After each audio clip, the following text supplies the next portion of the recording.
Hello, everyone. Welcome. We are live today. Now it is 7 a.m. my local time where I am.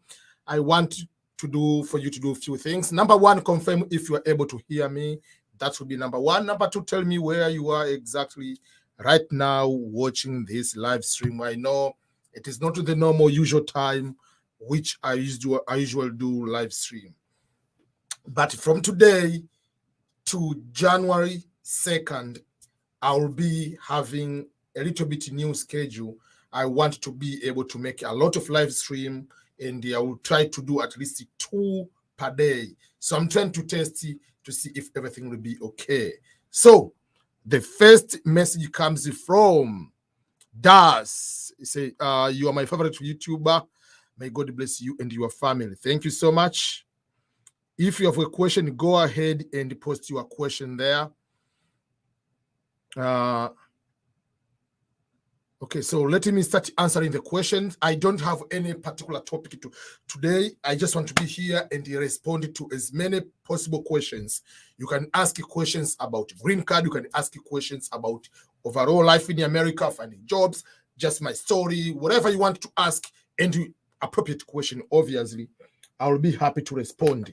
And remember, most of the answers are basically my understanding. I might have the understanding of everything based on my experience. So not what everything I'm saying, it will be experience of every immigrant.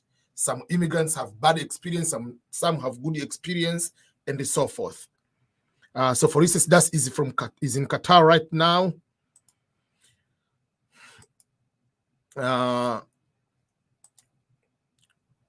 Okay, Daniel Njoroge is in Nairobi.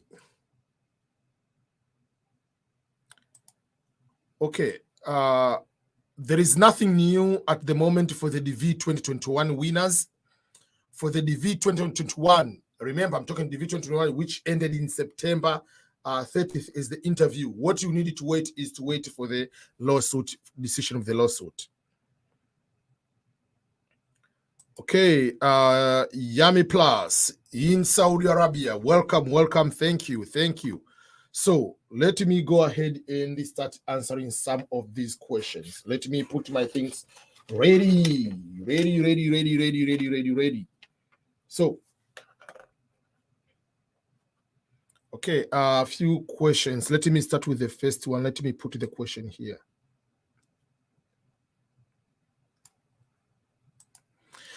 Please, sir, if I pay my money to relocate, how long will it take? It depends on what process you are going to work with them. If you are going, let's say you are applying for school, there is application times. They cannot say, okay, pay for today for school and you're going to get a scholarship. I'm giving an example if they are doing scholarship. Or pay for school today, then you are going next week. No, each program, before you pay, you can talk to them. They will tell you this is the program and how long will it take, average process. That's how it is. You have to talk to them and they will explain to you each process, how long does it take. Okay, another question. There is a question from Nyambati Innocent, and the question is, hi sir, what's the state of racism over there? That is a very interesting question, and usual when I answer about that topic, I want for people to understand a couple things. Number one, racism is real. Number two, it's not okay. It's not right. And it should be condemned in all forms. Number three, majority of Black people do not know that Black people can be also racist. Racism doesn't care who is doing. A white person can be a racist to a Black person. A Black person can be a racist to the Asian or to a white person or to a fellow Black person, depending. So what I want you to understand is, forget about what you see on the TV. The TV, what they are doing is just to find the rating. The reality here is vastly different from what you see on the TV. I usually say, I'm not trying to protect you or to say too much about, like, to think that white people are good people all the time, but both black and white have good things, have bad things. That's what I want to say about that way. So don't come with a mindset here, everything is going to be done. Oh, there is now terminology, is institutional racism. Like, you destroy your credit score and you want to be given the loan by the bank. No, it doesn't work that way. You cannot have both ways. There is a procedure. Yes, I understand. You might call it certain things don't make sense. Like, procedure in order for you to get a loan, whether it's for the car, auto loan, whether it's a mortgage, a house, or it's a business loan. These are the procedures. One among those is a credit score. But so if you as a parent or you as yourself, you didn't take time to learn about what is the credit score, how do you manage a credit card? You take your credit card and you go to hang out, and then you say that is the mistake of the white people? No, I don't agree with that one. Yes, there are certain things white people are better in understanding or making it easier on their advantage. For instance, majority of the families, the one who are educated, even if they are not educated, like, but majority of the families, they are okay to start like creating a college fund for their children while maybe the child is born. There are families at the age of maybe 15 or certain whatever, they create a child, they add the child as authorized user of the credit card of the parent, that they build a very good credit score. So the child is finishing college, is having like 800 perfect score. So the child can get a loan of any kind because has a perfect credit score. How many people are good into going to start the business? Because this is how it is. As black people, sometimes we go, oh, this taxation or taxing system is institutional racism. And even that is what the police, like when Biden is talking about, or most of them, oh, we have to take the money from the rich people and give it to the poor people. This is not a socialist country, it's a capitalist country. If you want to be poor, it's up to you. But there are procedures. If you are a business owner, yes, you pay a little amount of tax. Don't hurt the player. But if fewer black people own the business, it has nothing to do with racism. The taxing regulations are there. That is just like this way. If I'm an employee and today I'm going to get a salary, that salary is automatic.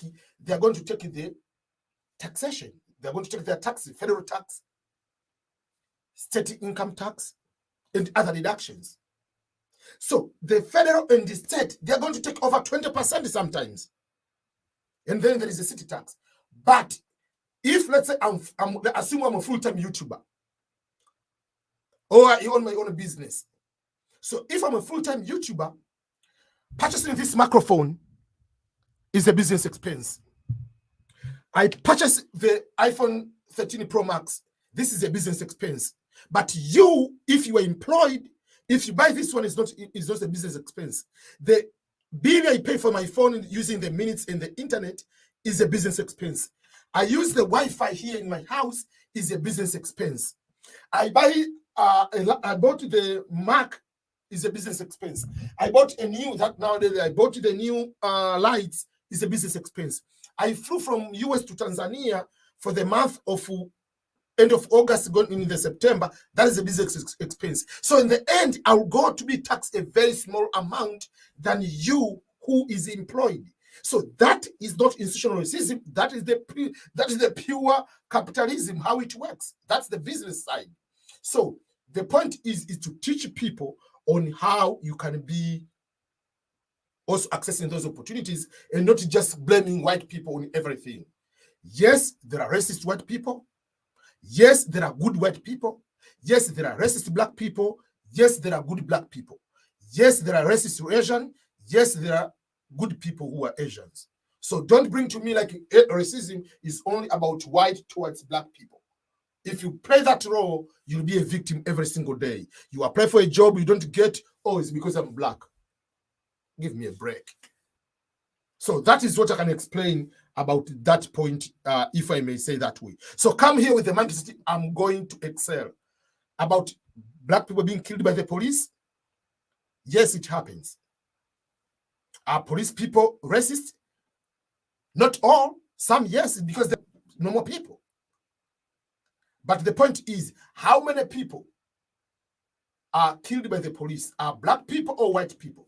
White people are killed more by the police, but the TV are not showing because it's not going to be a trending topic on social media. It's just like Davido's life. How many times people are talking about the negative life of a certain celebrity because those are trending topics, but they're not talking about good things. So just like the news, even apart from everything, do you know black people are killed by the fellow black people in the hood more than killed by the white people? But the TV are not talking about that. Do you know abortion? More black people doing abortion, and the people who are encouraging that are white people, but media are not talking about that. Or all Black Lives Matter, or Black Lives Matter. No, all life matter. That's my principle. I don't care whether you are black or white. If you are killed by whatever race, whether it's black killing a black, black killing white, white killing black, I don't care. All lives matter. That's my principle. So don't come with the mind of being, oh, what is on CNN? And you come here, you apply for a job. Oh, I'm cleaning because I have a degree, but I'm going to clean here. These are racist people. No, because you are brand new in America, you don't have work experience in America. And no one will come to tell you any word in front of your face. But let's go to be in the real. There is one guy, that guy is Spanish. His name is Jose, Jose or Joseph. They call Jose. They put like, yeah, so they call Jose. So Jose somebody, whatever other name. The guy applied so many jobs he didn't get, but he decided to change his name to put his name as Joe, and he get the job. Is that racism? Yes and no. Just like ourselves, we are product of that. We have our own tribes in Africa. One tribe feels it's better than the other tribe. That is racism. Whatever you call tribalism, call it. But here they don't have other tribe. They have white colors. So is there something what we are practicing there? So let's not to be, when you come here, every single thing, even if it's not racism, you play a victim card. It's there. If something happens to you, you have to stand for your rights. You have to condemn it. That's what I can say about that particular topic. Okay.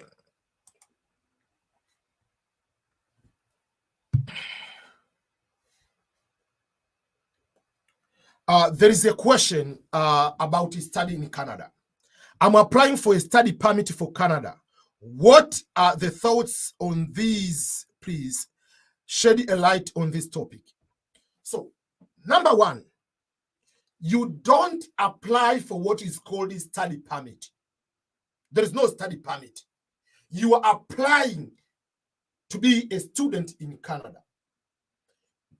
Being admitted as a student, ultimately that is the permit. Does that make sense? Permit is a permit to work, but a student is a student. You have to apply for a school. You apply for the university, whether it's bachelor, master's, or PhD. Once you apply, it's up to you. Are you going to be a self-financing student, or you are going to be getting scholarships? So if it's a self-financing student, you have to show to the university, which is admitting you, after being admitted, that you are able to pay for tuition and the fees. You have to show the bank statement. Once you have that one, then you are going to apply for the student visa. So if you call permit, if you get the student visa, that's the permission to go to Canada as a student. But if you're applying for scholarships, the requirements are different in terms of completing to get that scholarship. And if you get a scholarship, you don't need to have a bank statement. because the university which gives you scholarship is already giving you 100% that we are going to pay for you. So the the Canadian embassy in this particular context will not ask you for the visa. For the bank statement for that. And I've talked about majority of the scholarships are for masters, but there are few for bachelor's degree, and the majority are masters and PhD. And for people who want to know more about the students, scholarships, studying, everything, I've created the YouTube channel, a separate channel. I put the link on the description of this video, on the comment. You'll be able to see that particular link. That one, you'll be able to see overall scholarships. So is the new channel is called Fully Funded Scholarships with EBM Scholars. I've posted 10 videos as today, but I'm going to post as many videos as possible.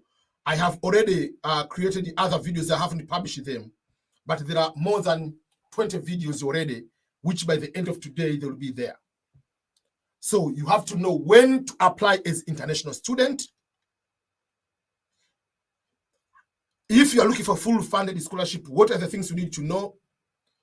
What are the advantages of studying overseas? How much scholarships or how many programs should you apply? All those kind of things will be able to be captured in my new YouTube channel, which is Fully Funded Scholarships.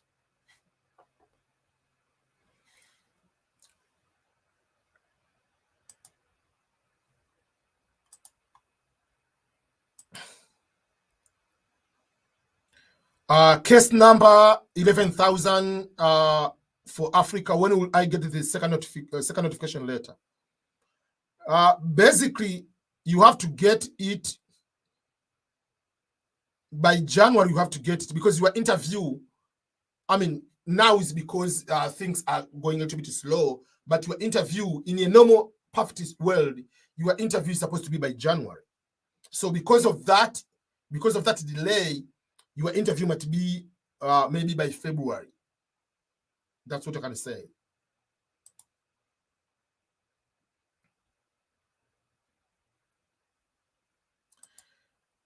Steve Bill will say, long time since I saw you live. Welcome back. Thank you so much. This end of the year, I'll be live until you say, okay, this guy is too much now. I'll be live twice per day, every single day. Early in the morning on my time, which is about 6, 7, and during the lunch time, I do that. So I'll be going boom, boom, boom. Live stream and 3 videos. 2 live stream and at least 2, 1 or 2, and at least 3 videos. So we'll be going 5 videos per day. Are you able to handle that speed? Let me know if you are able to do that one.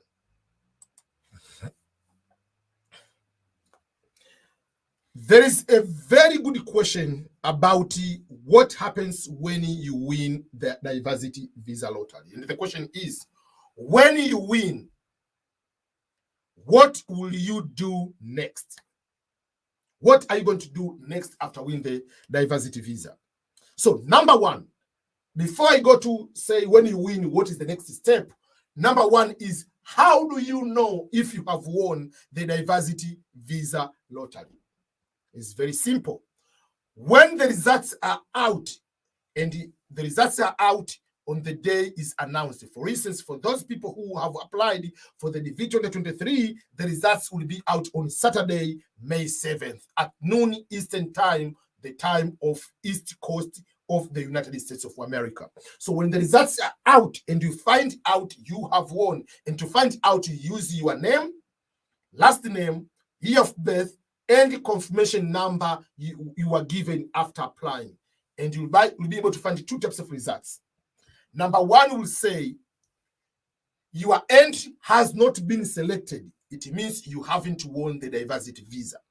And number 2 will say your entry has been selected. By saying your entry has been selected, you'll be able to download the PDF. The entry has been selected. That means you have won the diversity visa lottery. You have won that one.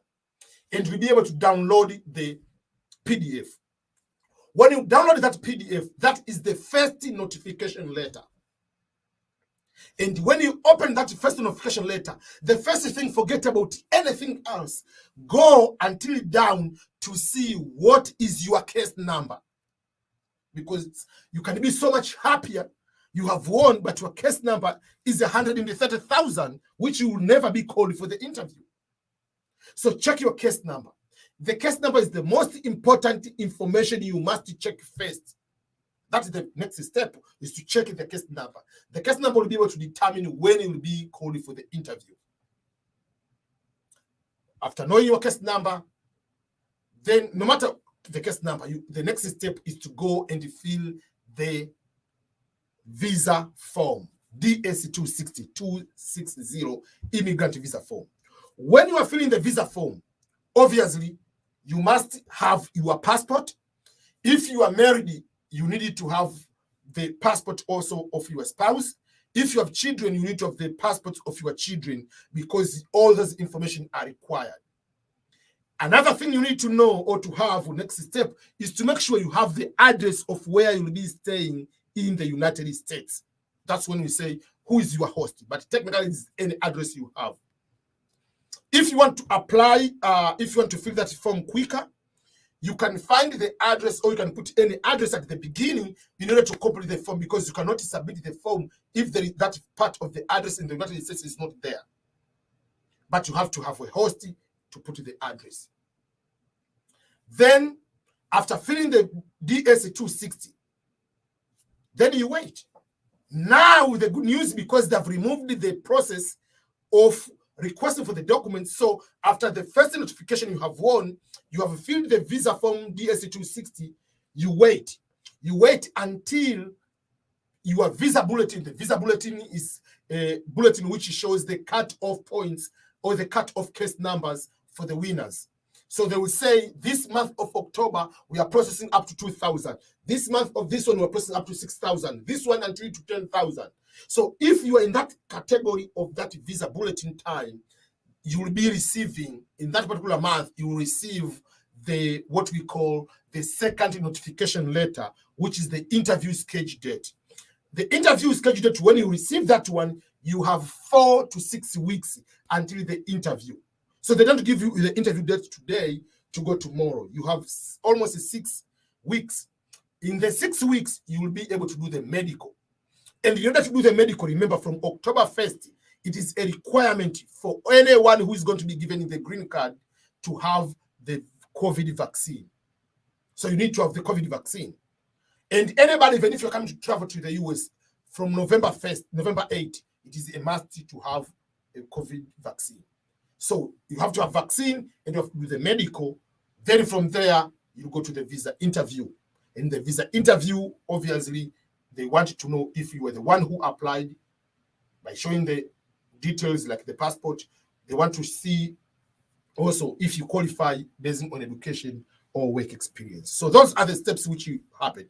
And if you get the visa, you have 6 months to maximum to travel to come to the United States of America and to start your life as a green card holder. For those who are joining right now, I have posted the comment here with the link of the my new YouTube channel, which is a scholarship YouTube channel. For those who are looking for scholarships, I'll be posting exclusive video there. Don't ask a question about green card lottery, because I'm not going to answer on that particular area. There is all about scholarships only. So if you are here, you haven't subscribed to that YouTube channel, please do so right now. I'm waiting to see many people are going to subscribe. I haven't seen any person going to subscribe at the moment. So do that as soon as possible. Amiri from Saudi Arabia, thank you so much. Obase, Cameroon.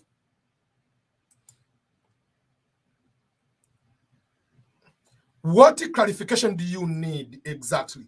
The video is very clear. Relocate Limited is immigration consulting company, legal company. It's not a must to use them. If you want to use them, let's say you want to move to Canada, you have master's degree. Let's say you have 5 years of work experience. For them, they will help you. It's just like you have a case at the court. You can choose to go with your lawyer or you can go without your lawyer. It's up to you. So for them, if you hire the lawyer doesn't say, I guarantee 100% you're going to win. Your case and evidences will help you to win or not. So for them, depending on your experience, depending on your qualifications, they will tell you, okay, yes, you want to go to United States, but based on your profile, we suggest apply express entry in Canada. And the procedures are 1, 2, 3, 4. The procedure will take this amount of time, and you will pay us this amount, and we are going to help you with the entire process. So it's up to you. You can do things on your own, or you can decide to use them. The problem is many of us as Africans, we are not used to use professional people in so many ways. Let me give you an example. Myself, I've been obviously, since I came to America, and since day one, I've been using writing resume on my own. I've never hired any person to write a resume for me. And I got so many good jobs. And even I got the job to become a director of Peace Corps, but with the COVID, everything changed. And something I want to show you, recently, I asked one, I had to go, I want to show you so that you can understand what does that mean. So I hired the company to make a resume for me. This is, I want to make sure you understand things. Let me show you the screen so that you can be able to understand. Or let me use this one. So this website is called Fiverr. In the Fiverr, which I ask you, if you're in Africa, you know how to make a website, you know how to make a logo, you know how to edit videos, you can go there and start using it.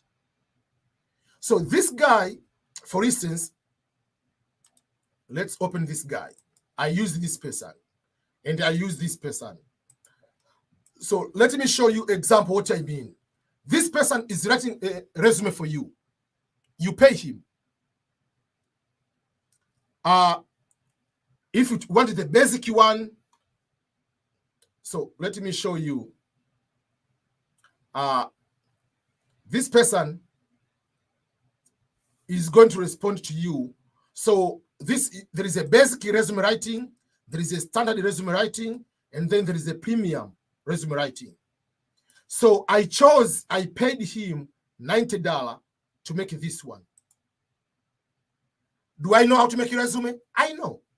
Does it mean if this person makes a resume, I'll get a job guarantee? No. But I get more chances because he's a professional. This guy, his job, I'm giving example, his job is that is his job. He's a professional doing what he's doing.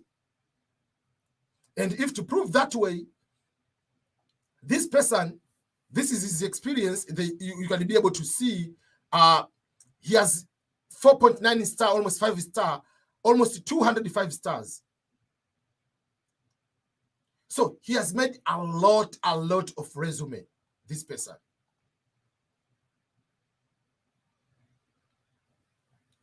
So you can be able to see all these kind of things. So this is a resume he made for me.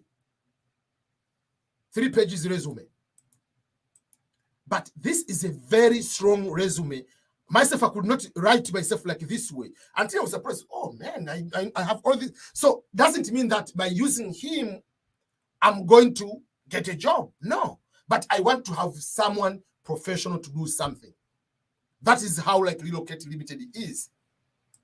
I use this company to create a book covers. And you know, it doesn't mean that because they make a book covers, it means I'm going to be bestseller. No.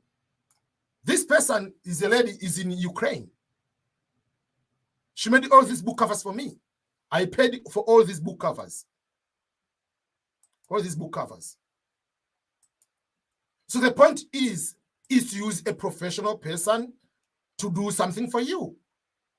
It's not a must. If you think, I mean, you don't have the money and you don't want to do, it's okay. It's not a must. But if you want, you'll be having higher chances for a professional person is going to do. It's just like I'm giving an example. Let's assume there are two people. There is you who maybe you have bachelor degree with a very good results.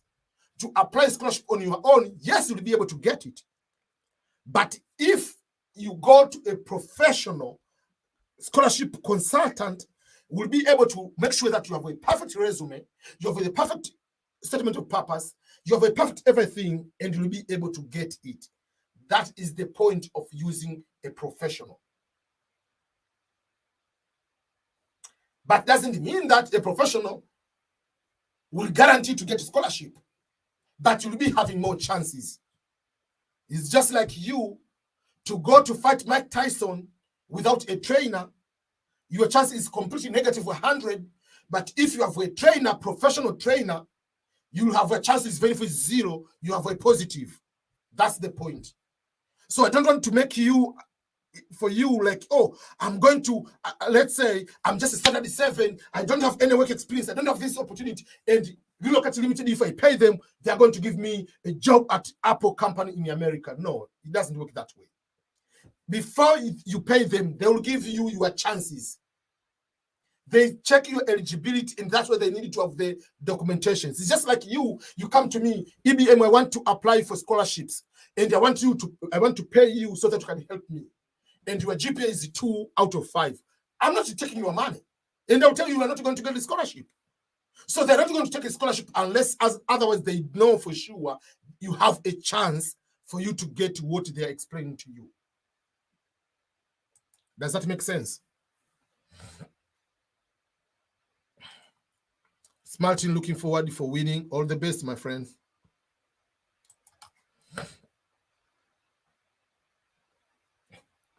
Another question for diversity visa program from Amy John. When filling the DSC 260 form, do I need the passport books of my beneficiary, or will I need them when going to the US Embassy for the interview? You need to have the passports of all people coming with you in order to complete the DSC 260. Because the day you are going to the US Embassy for the interview, they have to match the person who is coming to America, person A, with this passport. So if you are the winner, you have the passport, you fill, then you are, because that person is applying for the visa, you create a derivative page. Then they are going to feel like like any other person. They must have the passport. Then if you have a child, the child, even if he's 1 day old, must have a passport, because otherwise you cannot apply for the visa. So yes, you need to have the passports of every person who is coming with you as the diversity visa lottery winner. And the passport must be at least 6 months before to expire on the day you are going to the interview. So let's say your passport is good, but the day of the interview, you have 3 months left over on your passport. They will not give you the visa. They will tell you, go and get another passport, a newer passport. So the passport must have at least 6 months in advance before it expires. That is another cost. Usually we don't talk, when we talk about how much money do you need to have, obviously there is other costs which are not like the medical, about the visa fee, about other things, but there are costs like passport. There are costs about if someone doesn't have birth certificate or marriage certificate. There are costs about traveling to go doing all those paperwork. All those are personal costs which we don't count towards like overall bigger cost to how much money we need to have. Okay.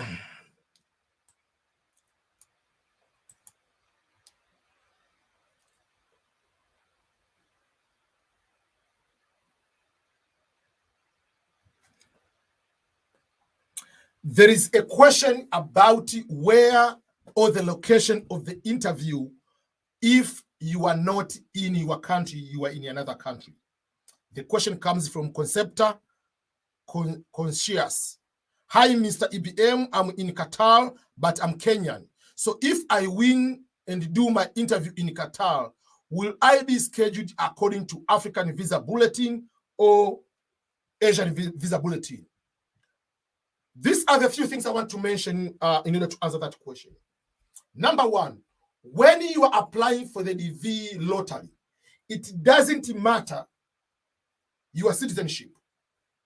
What matters is the country of birth. Yes, you are Kenyan and you are born in Kenya. So no matter where you are, no matter what your citizenship is, your case number will base on the country of birth, which is the country of eligibility. So you apply as Kenyan. And Kenya, last time I checked, Kenya is still in Africa. So you'll be having 2022, 2023, 2024, whatever that fiscal year, it will be 2022 or 2023 AF. Case number is AF. So the visa bulletin you are going to look is still AF, even if you decided to do the interview in Qatar. You are not changing the place of birth to put AS because now you're in Qatar. No. Even if you decided to take the citizenship of Canada or citizenship of Belgium, but if you are Kenyan, you will continue to be a Kenyan, you will continue to be AF, even if you are having a citizenship of a European country and you are going to do the interview in a European country. That doesn't change. So your visa bulletin, the cutoff points you're going to look will continue to be the AF as a region of Africa. So that is something you need to know on that particular end. So that's why I usually tell you, like, if you win, look at the case number. The case number will determine. But you are allowed if to do the interview in Qatar, where you are right now, or you can decide to put the location of your country of birth of Kenya. I usually tell people, let's say you are in Qatar, and let's say you are there, but you are married and you have children there in Kenya. I usually tell people, make it easier process. Put the location of the interview so that all you and your spouse and the children to do interview at once. You'll be complicating your life when I want to do the interview in one country and my spouse and the children to do the interview in another country. You are complicating process. This green card lottery you have won, remember, it is just a lottery. So don't make any unnecessary changes, unnecessary complication, which can complicate you or your dependents to be given the visa. So make it easier. You have won, you are in another country. If you want to do there, it's okay. If you are single and married, you are coming alone, or you are married, just do on your own over there. But if you are married and you have a spouse, better to go to your home country so that you can all do the interview. They can come to your country, you can do the interview there, but the problem is it will be a little bit more expensive for them to come to you. And what if they denied the visa to come to that country where you are? And already you have scheduled for the interview. And once they schedule for the interview location, you cannot change the DSC 260. That is the only time KCC will not unlock your DSC 260.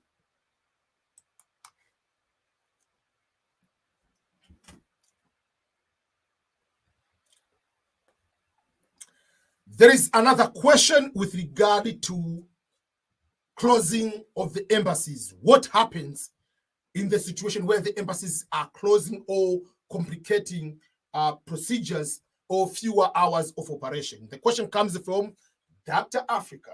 The question is, now that the embassies are closed in Southern Africa, winners of DV 2022 with case number AF 22,000, do you think there is a hope for us this year?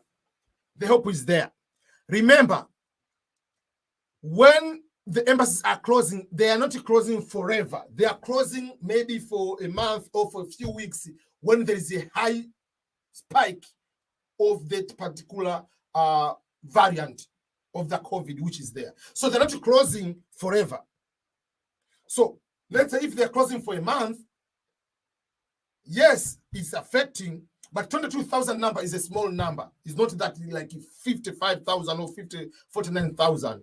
So nothing can do, because some people, they ask, I got an email from one person in Ethiopia. So if they're closing, should I change the visa location to do maybe in Tanzania, Dar es Salaam? Yeah, you can do that, but what if there they also, it reaches the point they're going to put the closing because of other factors? There's nothing you can do. There are things you are in control of. There are things you cannot in control of. That's why we usually tell people, because you have won the DV lottery, don't start celebrating. Don't start slaughtering the chicken and eating pilau and jollof and rice, whatever, celebrating every single day. No. Celebrate on the day you have the visa stamp on your passport. Anything can happen before there. Congress can decide from day to day, we have decided to end the DV lottery. What happens is game over. But on all, the case number is still good. You'll be able to do that. The only thing is changing. I usually tell people, on your month of the interview, usually based on the visa bulletin, add at least a month advance. So if we're interviewing with 22,000, maybe we're supposed to be around April, put your interview maybe by May, I'll have the interview. So no matter what delay, by September, that 22,000 number, you'll be able to have that one. But you cannot do anything that is out of your control. You cannot force the embassy. You cannot do anything.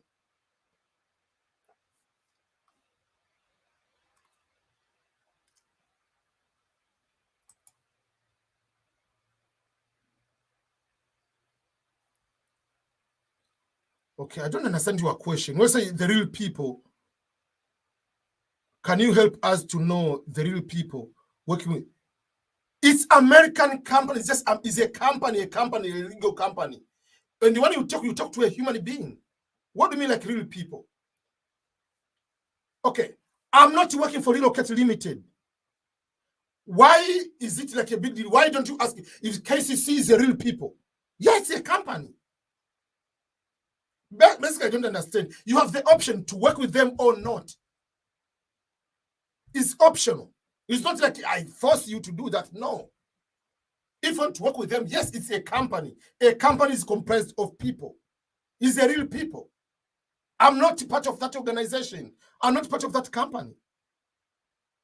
It's just like when I say apply to Stanford University, I don't work with Stanford. When I say apply green card lottery, I don't work with the US government. You're not questioning me about the real people working with a, no. Yeah, they're real people. It's a company or it's a government. If you have any suspicions, you don't feel comfortable, you don't need to pay them. You don't need to work with them. Don't force anything because I said. You have a free will to do things. That's why I usually do. I give the information. You make the decision. For instance, how many times I say here, you must have a passport. How many people have applied without a passport? How many times you say you have to apply green card lottery? How many haven't applied? So many people. So you don't need to follow anything just because EBM said so. It's up to you. When we say, when you come to America, make sure you have at least one credit card. There are some people that come here, they have 5 credit cards. It can work well for them. It can be a mess up. It's up to you. It's your life. You can make a conscious decision. What we do, we provide information. And you as a human being, you made the informed decision based on the information we provide. Does that make sense? I believe so.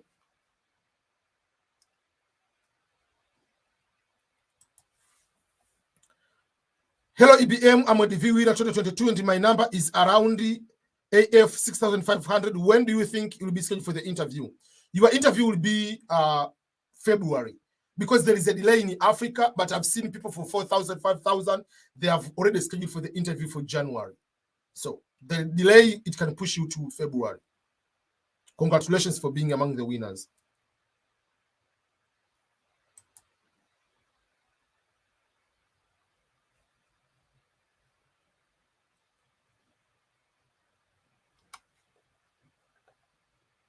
There is a question from Bobby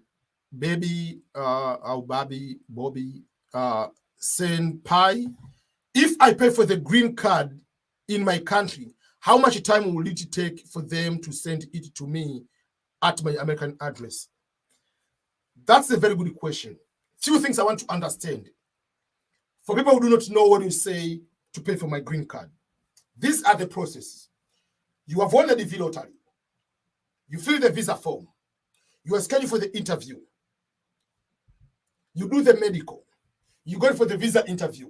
Once you are given the visa interview, at the embassy will give you a piece of paper with a link to pay for the visa fee, or I mean not visa fee per se, is what we call a green card fee. A green card fee, I want just to show an example. This is my citizenship card. It's just a passport card. So green card is just like this one, just like a driving license. So you pay for what you call the USCIS fee, United States Citizenship and Immigration Services fee. Is the fee for them to print this card and give you this card. That fee, you have two options. You can pay that fee before you come or even after arriving in America. I usually advise people to pay before coming to America. Why? Because once you arrive here, every amount of dollar you get is already going to the budgeting. So if it's possible, you have to pay. It is 220, and that amount doesn't matter how old you are, whether you are 1 year old, whether you're 100 years old. But in order to get the actual card to be printed for you, it will take, you have to pay $220. So if you decide to pay before, it doesn't mean that they will print the card and send it to you before you arrive in America. First of all, you have to arrive in America for the card to be printed, because they will link the card with you. That's why if you're a green card lottery winner and get the visa, you have 6 months, and let's say you don't travel for 6 months, the card is not printed. Until you enter into the American land, the first port of entry, you are already going to be put into the system now. You are the green card lottery winner. Yes, you are a green card holder now. Once the customs have allowed you to enter in America, and if you have paid before, from that moment, it will take 4 to 6 weeks to get the actual printed card. Some people, they can get within 2 weeks if you paid before. I agree. But I'm giving this one because of the pandemic. It can take 4 weeks sometimes.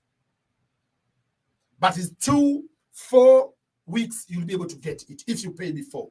If you pay after arriving in America, from the day you pay, it will take 4 to 6 weeks. That's how it is.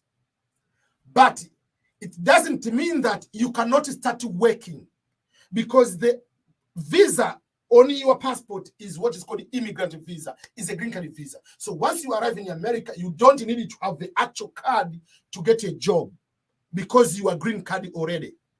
You will take your visa, your passport, go to Social Security and get the Social Security card, which is reflecting you as a green card holder, because you need Social Security number. Without the words, you need extra authorization for work. So once you have the social and you have your passport, you can go and get a state ID or driving license, and you're allowed to start working. So you don't need to stop your life because you are waiting for other few things to come. So they're not going to send that one, even if you don't get that for those 2 weeks, a month, you are waiting for that card, you can start working. There are few things you cannot be able to start.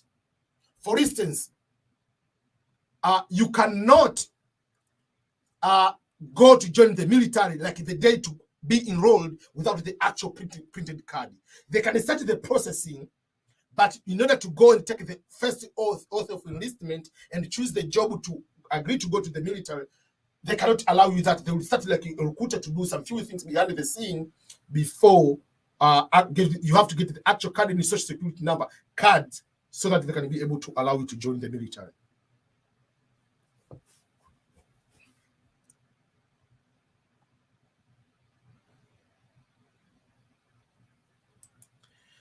Okay, people, relocate is immigration company. Someone is also, it's not about work permit. They can help you depending on your needs. you cannot apply, for instance, for US green card direct to America. They cannot do that way to America direct. It's either you win in lottery or you are married with someone. In America, they can help you to find a job. Okay, on that part. But in Canada, you can apply permanent resident of Canada while you are in your country, depending on your profile. Does that make sense? So it's just like, assume Relocation Limited is just like me. You pay me to help you to apply for scholarships. You pay me, but for me, I don't charge. I give this information this way. But I can create a company that in order for you to apply for scholarship, if you want to do with me, you have to pay me. I can do that. But there is no guarantee you'll get that one. I'll give you, like, the contract is, I'm going to do these are the steps. I know what I'm going to do. I'll apply maybe 10 to 15 universities. You will be likely to get at least one. It's just like a lawyer. You go to the case, we'll see your cases, I'll check your case. You have chances, maybe 70% chance of getting to win the case. Sometimes you don't win.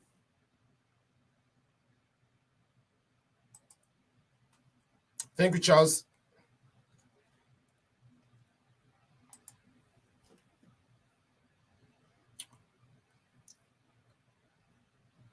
Bro, thanks for teaching. I've got more information via your platform. Thank you so much. I really appreciate it, Lawrence.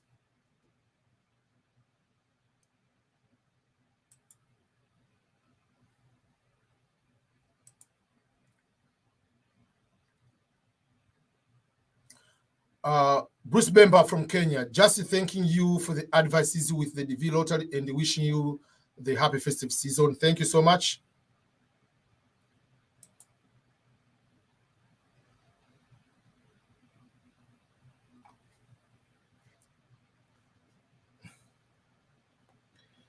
There is this question, which is very important for winners of the diversity visa lottery. If I win a scholarship, can I use the lottery? Or let's say you win this, you got the scholarship and you win the DV lottery. Can I use both to travel to America? That is the interesting part. Why? Because if you get a scholarship, you are coming as an international student. So let's say you already have the international student visa, and then you win the green card lottery. So do you want to tell me, so if you come as both? You cannot come as international student and the green card holder at the same time. If you want to become international student, obviously you need to study as international student. The regulation of international student, you have to work 20 hours per week on campus. You must be full-time. For me, international student is a very minor thing. It's just like saying, okay, I'm coming from, let's say, from Ghana, and I'm a soccer player. I got 2 offers. I got the offer to play for Asante Kotoko of Ghana, and I got the offer to play for Real Madrid. Can I play on both ways? Man, you are going for Real Madrid. Why do you care about the stupid Asante Kotoko? That's what I'm trying to explain to you. You got a green card, which if you come with it as a student, in the end you will fight to get that green card. Like, what else do you need? What else do you need? Tell me. There's nothing else to need. Like, you already have green card, which is a very higher level. Like, you are a security guard on the gate. You are promoted to become a CEO of the company. Can I do both, be a security guard and a CEO? Man, you are CEO of the company. Green card that from day one, you are allowed to work full-time to any employer. Green card, from day one, you can make more money than become international student. International student per year, you'll make maybe 10,000, 12,000. Because let's say you get 1,000 after tax, everything, per year is 12,000. But green card, just from the day you arrive, the first year, if you make the minimum job, you'll be able to make over 30,000 US dollar. So you want to become international student? It's up to you, but you can't be both. But if you have got a scholarship, you come as a student, and you find out you have won the DV lottery, you will be able to process to become a permanent resident while you are here. And if that information changes, you are no longer an international student. So obviously, things will change because even your social changes. International students social is a number with your name, and you say authorization under Department of Homeland Security, whatever. Over there, that means you will not be able to get a job until Homeland Security kind of like they check, verify to allow you. But if you go as a green card holder, that way, those words we are going to be removed from the system. That means you can work to any employer. So you cannot be international student and be at the same time green card holder. Once you become a green card holder, you are a resident of that particular state. You are no longer an international student.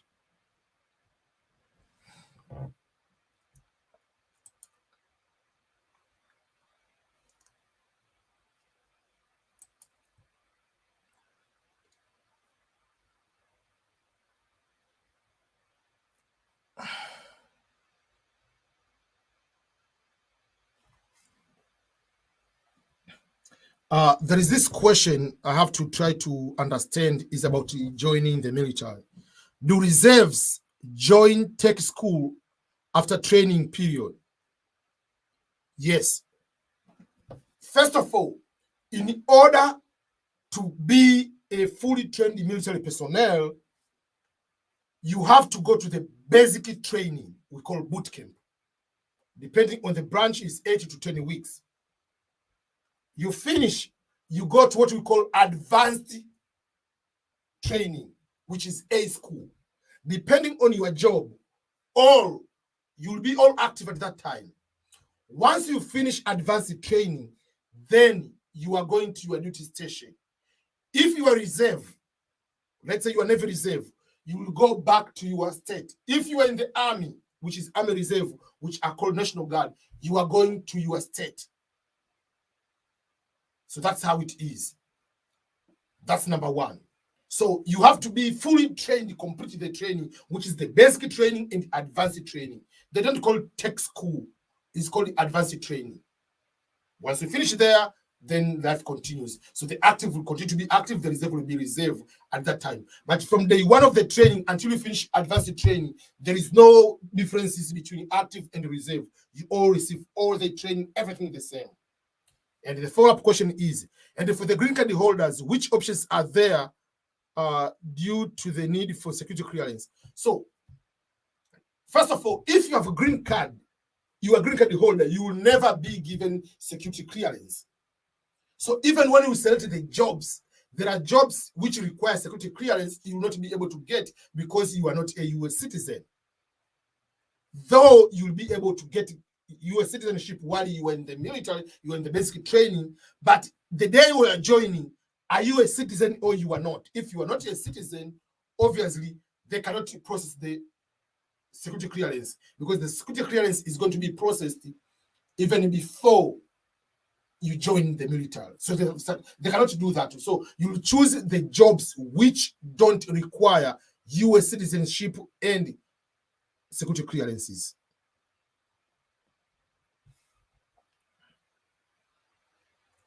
Okay, I'm going to answer in... Okay, this is... Hello, IBM, ikiwa mke wangu hajui Kiingereza sana na kashiriki DV today kitokea kashinda kwenye interview. Okay, the question is, if the wife doesn't know English well and she's the winner on the interview, can I go and to go with the person to the interview? Yes, you can do that. But you have, when before the interview, you have to write to the embassy that your spouse is coming with the interpreter, and the interpreter is so and so, the name and the passport of that interpreter. That's what they need. But again,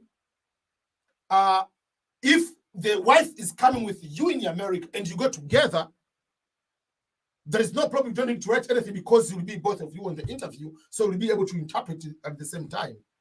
There is no requirement that the interview must be in English, but you have to indicate that you'll be using interpreter.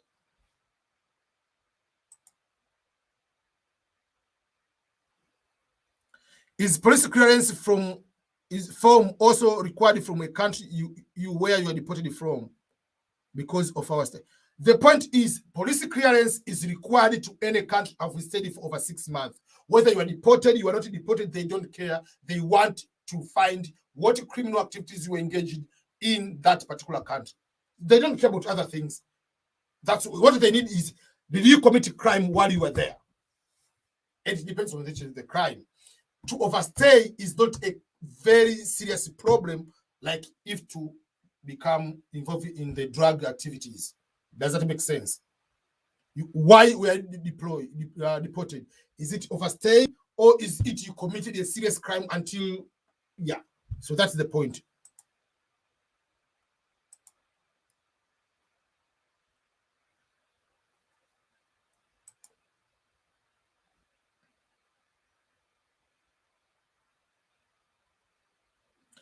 Please, sir, if there any way the starters can join through a company, because to come there when it's your first time, it's very difficult. I don't understand your question, to be honest. I've already answered that one.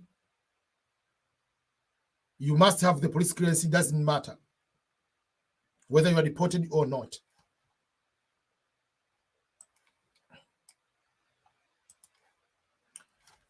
Okay, guys, while you are here, I'm going to put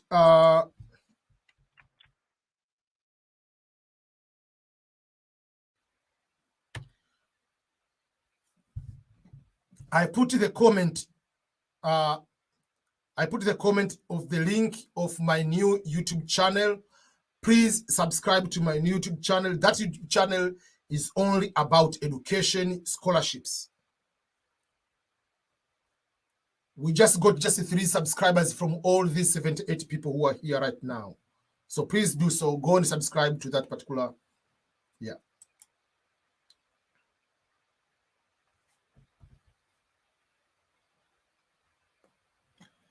There is a question from someone called Transparent Canada. The question is about the host. Hello, sir. My host is not working now because she's pregnant, but my own biological sister is there. Can she give me affidavit support? Number one, there is no requirement of affidavit of support. Show me any place where it is written you must have the affidavit of support. There is no such requirement. There is no such requirement. It has been removed. There is no such requirement. And if it's there, the embassy will request that document. Don't volunteer the information which you are not told to submit. Don't volunteer. They are not requiring by law that one. But if they want, they will let you know. I showed even the email one day that it was Zimbabwe, they can tell you, go with that document. And the affidavit of support can be given by any person who is a US citizen or a green card holder. You can come to be, I can be your host, but a person who is going to sign the affidavit can be anyone. A host is not necessary to be the person to give the affidavit. Meaning, if the host is international student is not allowed to fill the affidavit of support because he's not a green card holder, he's not a US citizen. So you have to find another person. And to be affidavit of support, not everyone can fill the affidavit of support, must have a certain income. And that person must send you the tax transcript, tax return information. That's the meaning of that one. And majority of people will never send you the tax information. Why?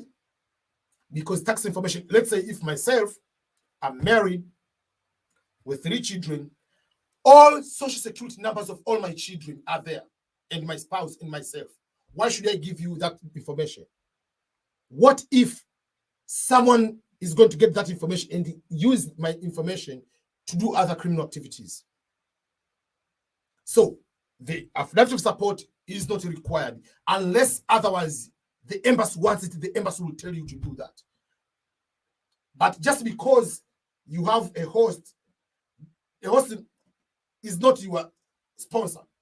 The V Lottery is not a sponsorship program. You have won, the sponsor is the government. But people confuse that one and the sponsorship by family. sponsorship by family, that is when a family, you are married, or you are father, or you are a mother, or you are a child, U.S. citizen is sponsoring someone, that is when you need affirmative support. But in the lottery, you don't need that one.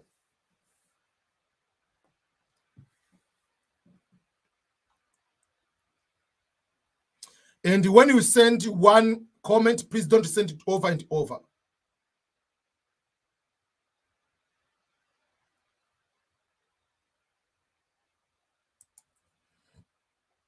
What is the state?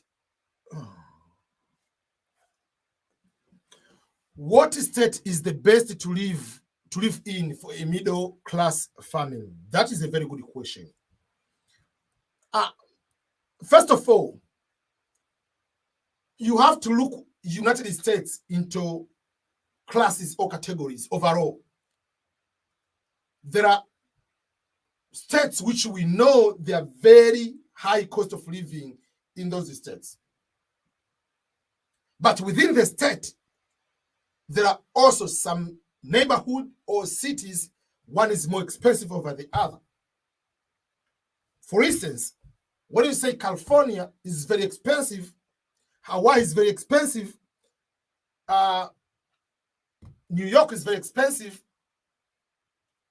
Virginia, Virginia, DC, Maryland is very expensive, doesn't mean that all neighborhoods are that expensive.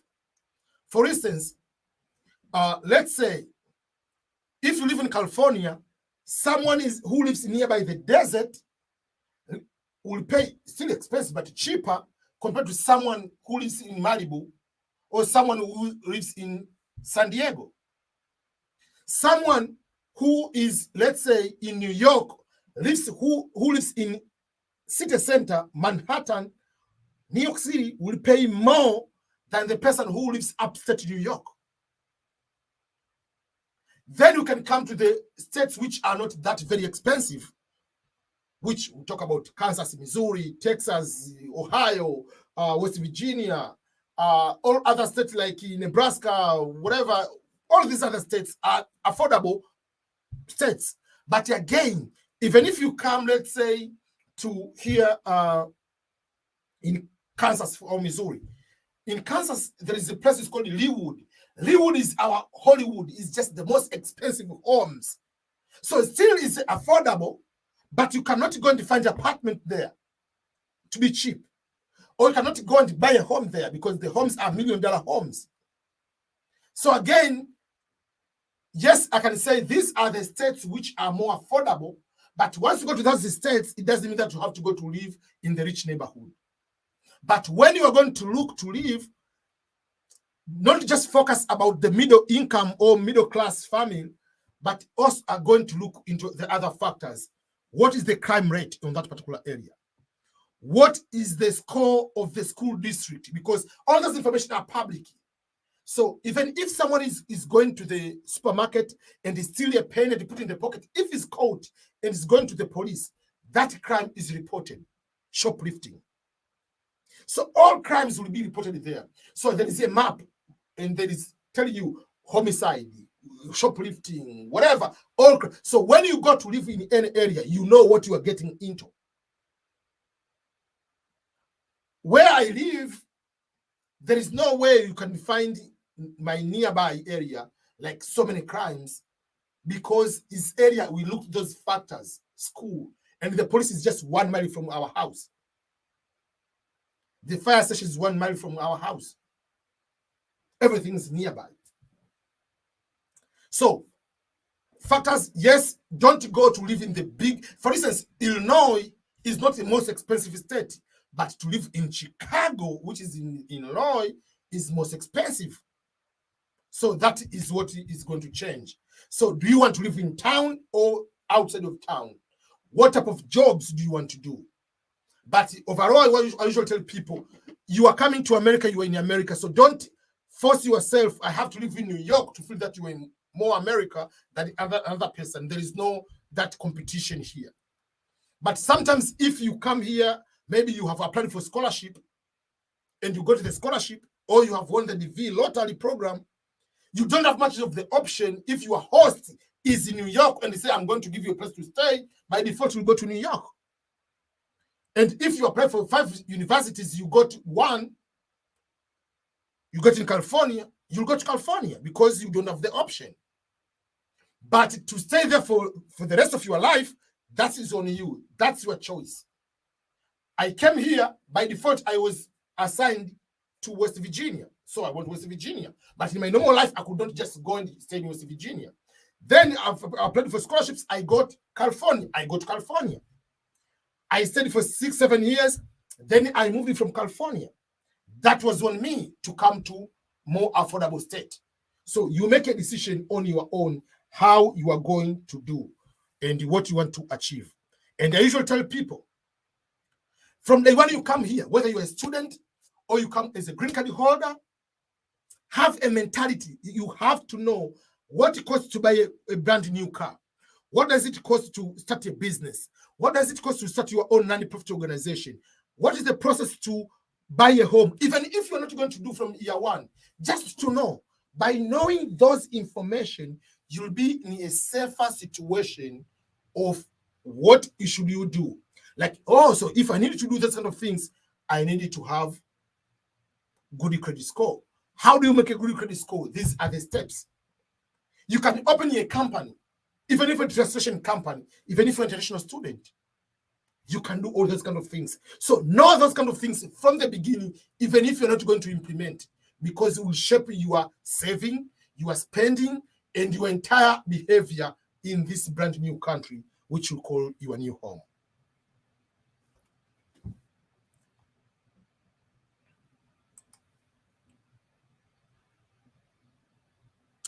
Hi EBM, if you have a high case number and the low case number, who will get yeah, obviously low case number.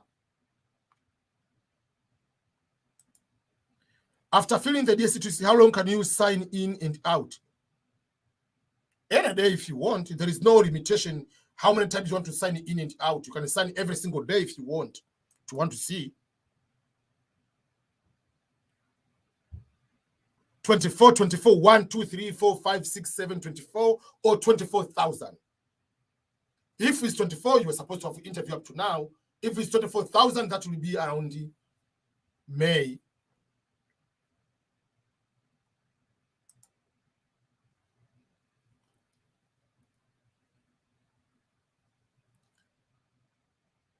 Someone with 55,000. I don't want to become a barrier. Let me start to paraphrase what I want to say. I don't want to say bad things. I don't want to become or to feel that I'm the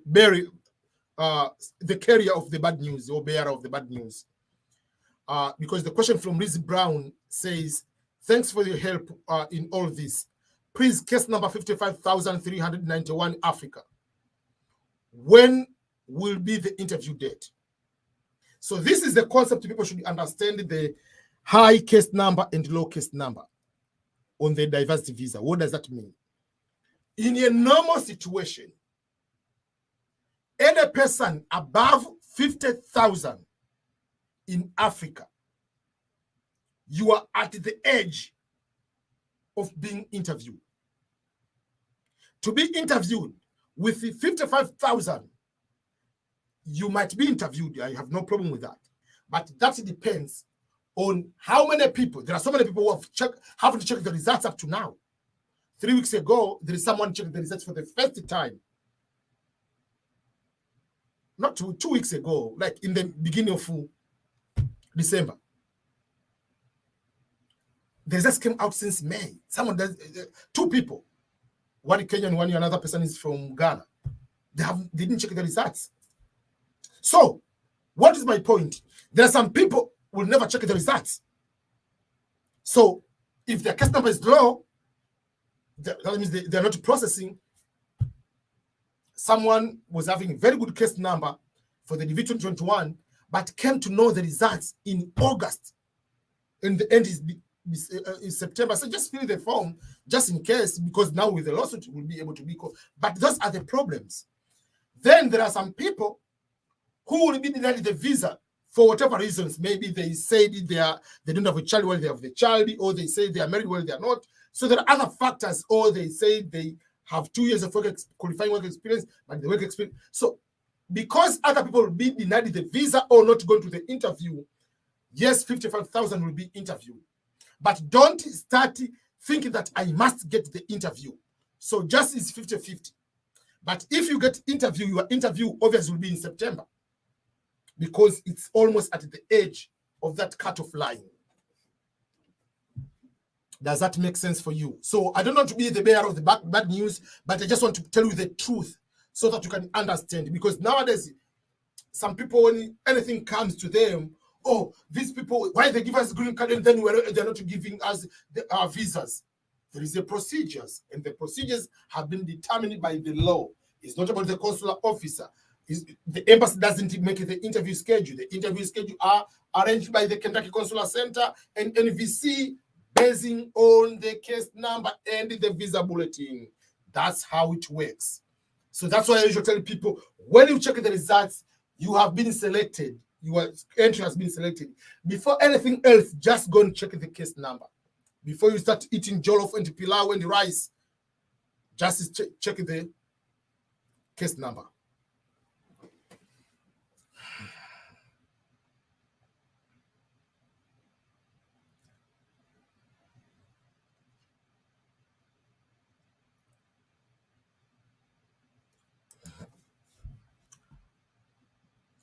My sister has already won, and I helped her to complete the DSC-26, and they asked via email supporting documents, and they submitted a week ago. So what's next? Number one, the documents, they're going to be destroyed, because from December 9th, they have decided they are no longer using any documents. Kentucky Consular Center, they are not requesting the documents, and the documents is sent means nothing. That's number one. Number two, what next? Wait for the interview basing on the visa bulletin. Yeah, so that's what you do.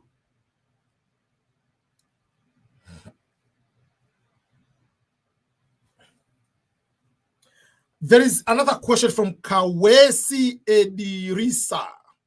Hey, Mr. EPM, my question is about the DV immigration. If I get selected, let's say that I'm married, do I need to do all my family medical results, even if I'm not going with them at the same time? If you are not going, you are not coming with them to the United States, they don't need to do medical. But they will never come to America without doing medical. Simple like that. If they're not coming, why should they do the medical? The medical, even if you're in America, let's say you are an international student, you get married, you must do the medical. The medical is not about entering in America.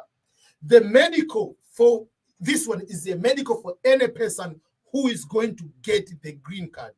You cannot, and you will never be given a green card without doing a medical. Whether you are in America, whether you are outside America, whether you are getting green card by marriage, whether you are getting green card by lottery or by employment, for whatever means you are going to get, you must do the medical. But the question will be, why are you coming alone? That will be my question to you, and trying for you to make sure that you make a informed decision. Because majority of people are not making informed decision about coming to America, especially when they win the DV lottery. Oh, I'm coming, and then you'll come later. I'm going to prepare the life. What life are you coming to prepare? The problem is people are treating American life like in Africa. Because in Africa, we get used to, you move from one town or from one village, you go to town, stay at the village, I'm going to find life there. And then when I'm settling, I send the money, you can come. This is not Africa, my friend. This is America. When you are two, you come with you and your wife, you will have more chance of succeeding than if you come alone. Trust me. Because if you come alone, you'll have apartment. Let's say you go to stay in the host, but then you're going to have apartment. Let's say you pay $500 or $700 for your apartment. The apartment, if it doesn't care if you are single or you are married, is one bedroom apartment. If you stay with your wife, the apartment doesn't change. The internet, if you put the Wi-Fi internet at your house, you pay $60 or $40. It doesn't matter whether you are married or you are not married.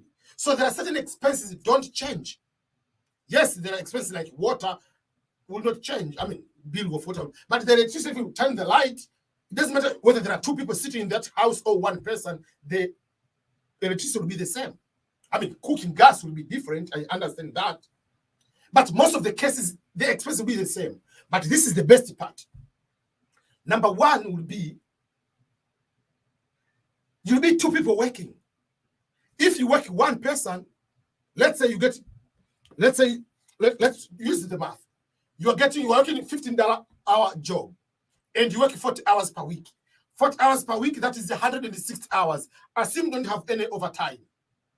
You're just working one job and you get paid that one. That is 2,400. So if you are two people and both working just 40 hours per week, 8 hours per day, you times two. So if you are two people, that is 4,800. But let's say you decided to work 16 hours per day, like you have two jobs. You'll make this one as alone. But assume you are both, you and your wife, and both of you decided to work full time. And you are making full time, and you both have two jobs. So those are 4 jobs, and each job is $15 per hour. So that means you'll be able to make 9,600. So 2 is better than 1.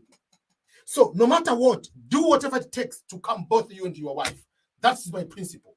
This is not like in Africa where, let me go to town. Here you come, you have more chance to succeed if you come with your spouse.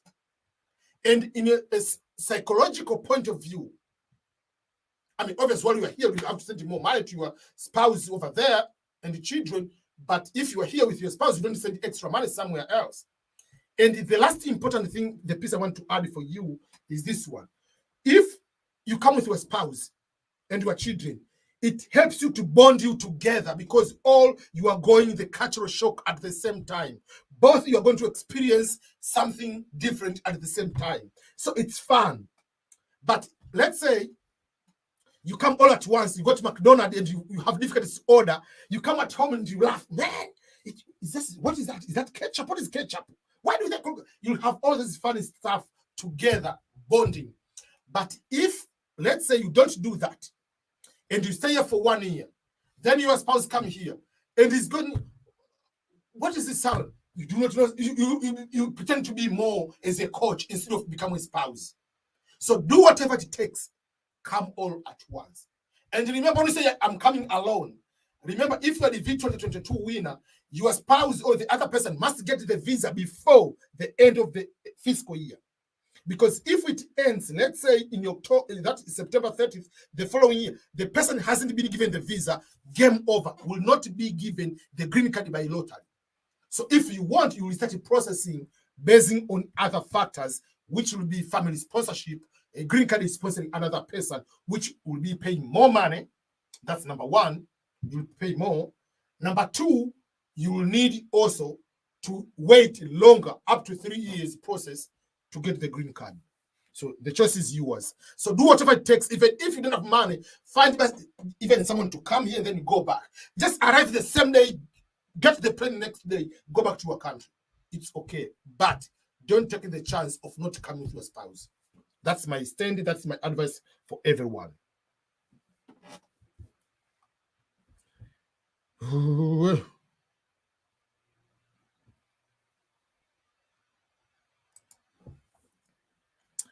Mugwanya. Does this new KCC adjustment about document submission means now the interview period shortens? Not period shortens, is going to allow many people to be interviewed quicker, like to schedule more interviews. This process used to be there before this craziness. Up to the V2018, there was no document requirement. They started from the V2019. So it means that when you fill the DSC 260, you are ready to be interviewed as long as your case number is ready, according to the visa bulletin. So many people will be able to be interviewed.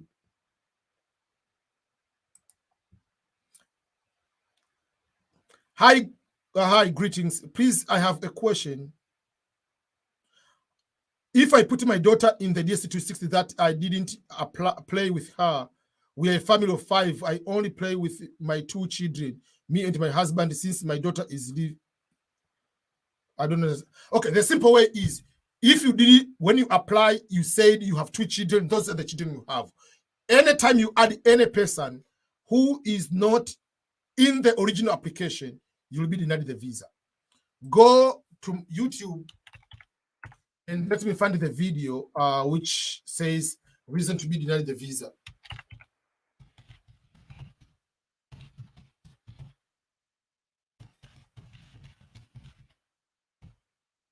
It's a video I made. I said the reasons to be denied the visa despite of winning.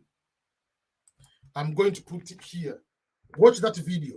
It's explaining the same mistake. That's why I usually tell people, even if you have 50 children, put them all. If you don't put them all, go and read instructions. Failure to add the child will be disqualified. If they do US26, so you have to deny you don't have that child. If you go there with that child, as long as you'll be in trouble.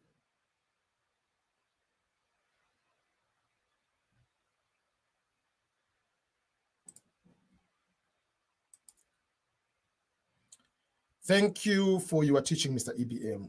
I've been here for 1 hour and 30 minutes. I'm about to finish, everyone.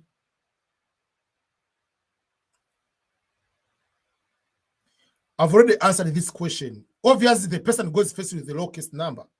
They are arranging this one based on the case numbers.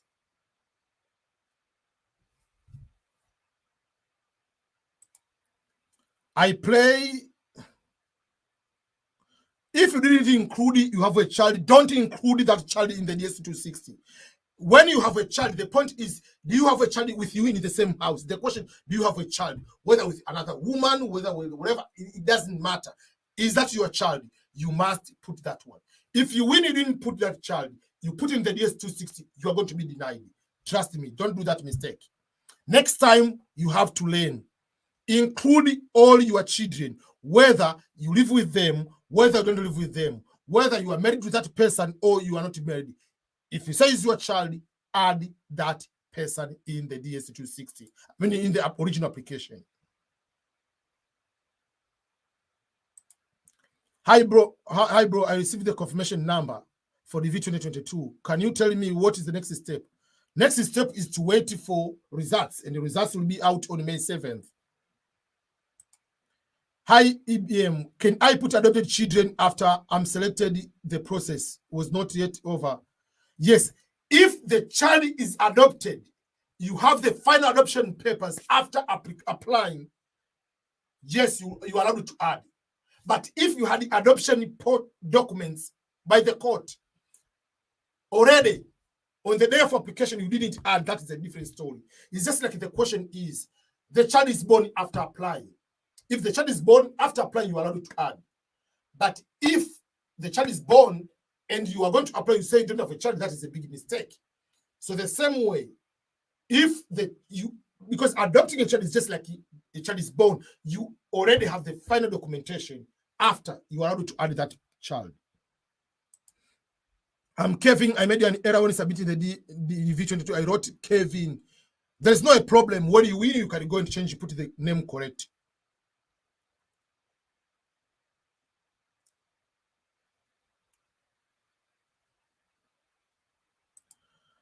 Asa Ilunga, I have so many questions, so I'm trying my best, my friend.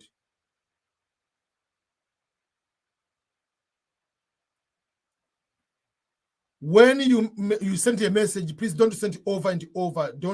It's enough.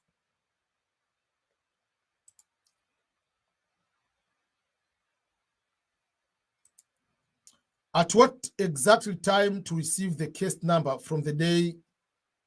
The case number is the number you get the day you check the result, not on the day you fill the visa for the DS260. When you find out, you check the results, you have won. The notification that you have won will have the number, which is the case number.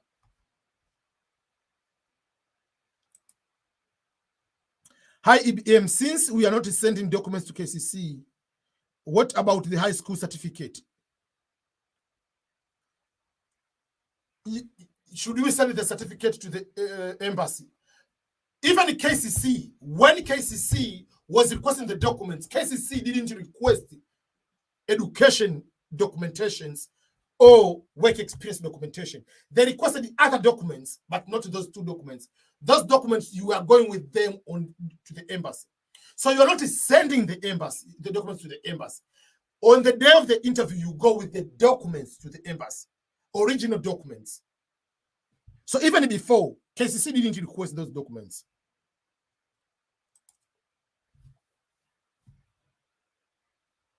Hello, Mr. EBM. My question is about police clearance certificate. When I was, I'm Cameroonian, but he left Bahrain last month. Before leaving, I made a Bahrain police clearance. What if expires before the interview? If you have never gone back to that country, I think it will be okay. But if you go back, that will not be okay. You need to have the new one. Guys, please help me to register and immigrate to America. The green card lottery application is not now. The green card lottery application has already passed. Usually it's from October to November. People from communist country, do they need police clearance certificate? You need still, unless otherwise that country you are not, they don't give it, and the country, the embassy knows that, there is no problem. But you must have, it doesn't matter.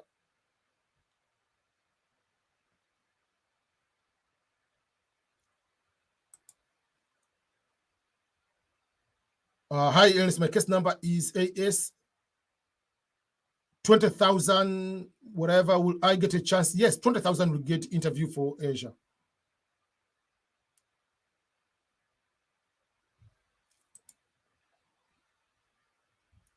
Hi, hello, Mr. EBM. I wanted to ask you on behalf of my friend. Finish high school is adult. Select high school degree is most appropriate level. Yeah, there is no problem with that. Following from Burundi. Thank you. Yes, thank you so much for your concern. I'm very much safe. And the good thing, I mean, I don't know whether it's a good thing, but tornado didn't hit my city. It hit like the city, which is St. Louis, 3 hours from here. Thank you so much, Kat.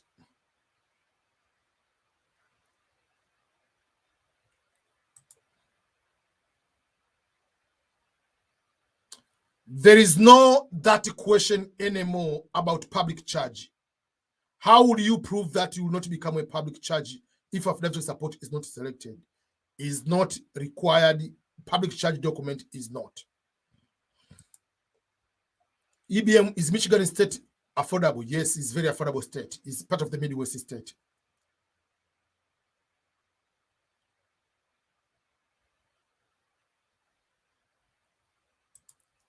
Hi, greetings. Please question, if I file the DS-260 and put someone that I didn't play with, you'll be denied the visa.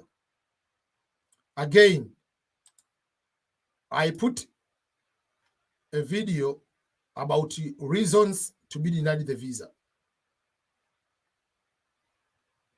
despite of winning.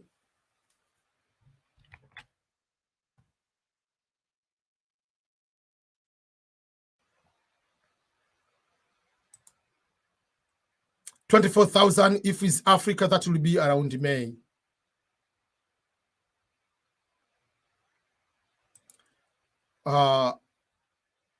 DS-260 must be filled in English, not any other language. If you do not know English, that is your problem. Find someone to help you. DS-260, you fill in the English. But on the interview, if you wanted to,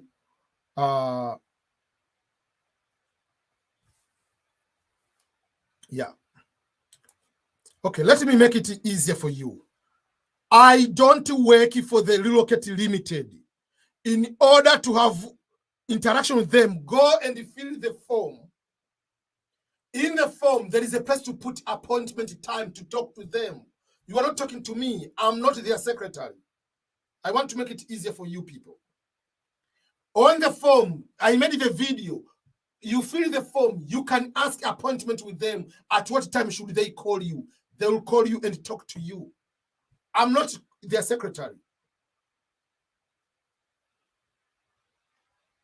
it is good. Like, did you watch the video? The video explains and show how to fill their form, eligibility, and there is a place where you are going to add what is called the the schedule, like conversation with them.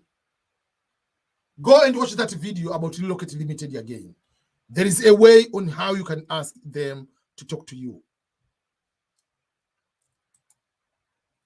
EBM scholars, I want to see me shine in my dream for abroad. My question is, sir, is there any way to come without studies or the lottery? Share me. Yeah, get married to American citizen. That's number one. Another way, visiting. If you have good income and you prove that you will not be able to become to disappear here, you can come to travel. My case number is 3,000. 3,000 if you're from Africa, you're supposed to get is it 3,000 and 30,000? If 30,000, that will be around May, June, your interview. If it is 3,000, you're supposed to have scheduled interview already.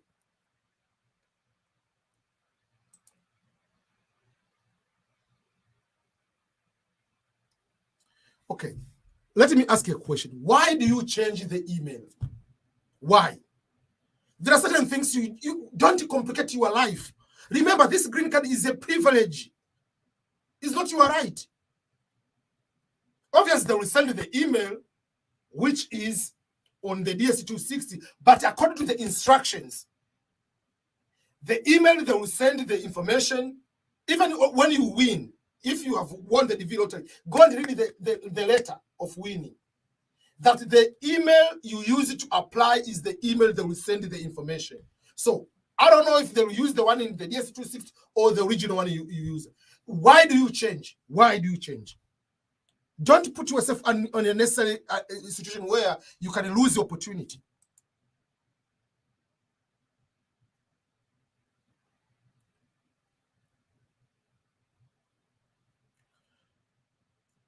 Hi, EBM. On DS260 on work selection section, did I put my all work on the past from the current position until the end, or starting from the first job and going back to the current?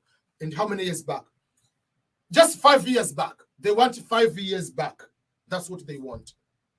It is, they want to see, you can put whatever many years, even if you have 50 years, but in the end, for the matter of the DV lottery, they are going to consider 2 years of the past 5 years.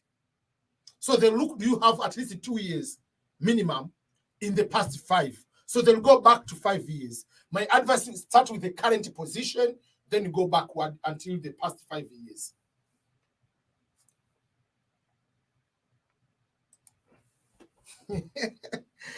Thank you. I like your teaching skills. Thank you so much. Can I apply for the V lottery if I have 2 years of experience as a domestic worker in Saudi Arabia? You can, but still, depending on the nature of the domestic worker, will it qualify on the work experience? Because not every work experience can have the 7 score and above. If I marry after my visa approval and I join the U.S. Army, how long can my wife eligible to join me in the U.S.? First of all, if you are winning the DV lottery and you are planning to get married, because I believe you didn't marry by accident. If you want to come, you want to get married with your person in your own country, get married before you go to the interview and update your DS260 so that you both at the same time you get the visa. That is the only deal. Both of you will get the green card at the same time. But if, let's say, you get married after the visa, obviously you'll come alone. So it will be you, a green card holder, marrying a foreigner. That's number one. Let's say you come here, and for whatever reason, you do not know if you have any medical condition which will restrict you from joining the military. You come here, and maybe by medical conditions, say you have some medical conditions which you cannot be able to join. So you will not be able to bring your wife. You have to sponsor your wife to come under a green card holder sponsoring a person, you spend more money and it will take 2 to 3 years process. But if you join the military, obviously you'll get your green card, you'll get your citizenship right away. That's number one. But once you become a citizen, then you have to sponsor your wife. Still, you'll pay more money. Because once you sponsor a person, it will take more money, the process to bring the person. How long will it take? It will take 6 months to a year as a US citizen to bring someone to get a green card. But again, on the money part, because you will be a US citizen sponsoring a person, you will be supposed to fill the affidavit of support. And you must have a certain income to prove to have that one. At that time, you don't have the tax return, so you have to find a joint sponsor. So you are complicating more life than if you get married and just do the simple process, apply the visa, get married before. But if you get out, you want to get a visa first, you are complicating the process, time and money.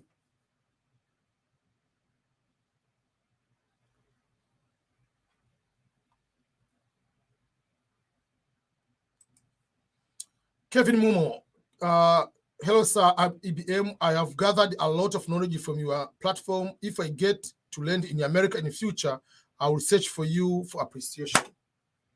Thank you so much. I appreciate.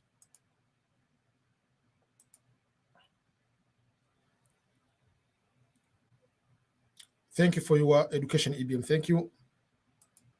Hello, EBM. I'm a DV 2022 winner, AS 21,000, living in Ethiopia, and the embassy in Ethiopia is closed because of the war. What should I do?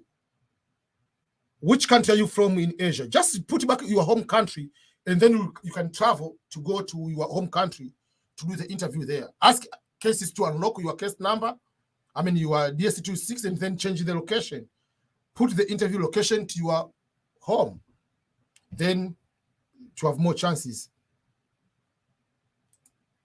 Hi, EBM, if you're a student in your country and can't travel in 6 months, does it immigration take you away? Yeah, they take you away. Why can't you travel? Travel even today, arrive today in America, next day go back to your country. As long as you cross the border, you will be enrolled that you are green card holder. If you can't travel within 6 months, they deny you, take you away, they'll give another visa to another person. I don't know. For me, I'm at the university. I'm the final year. I quit the university. I'm coming to America. For you, what university? Come here, arrive in America, stay 1 week, go back to your country, finish your university if you want to finish. But if you don't come, it's over.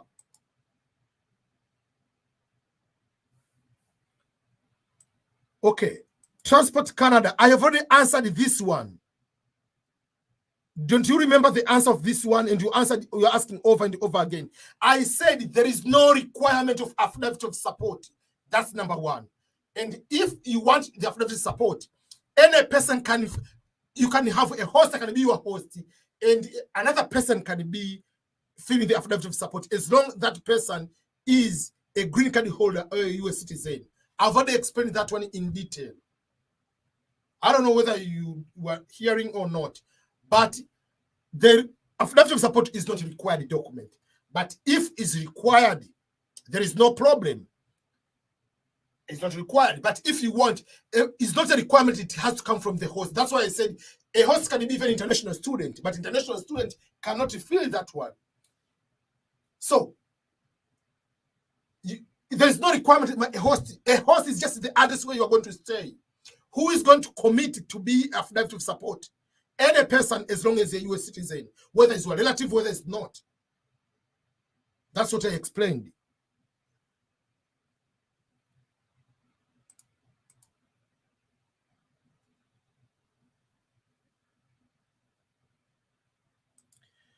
Hi, EBM. In the DS26, I put the whole life work experience since that one, whereas it only takes 10 years of work experience. Does it affect my?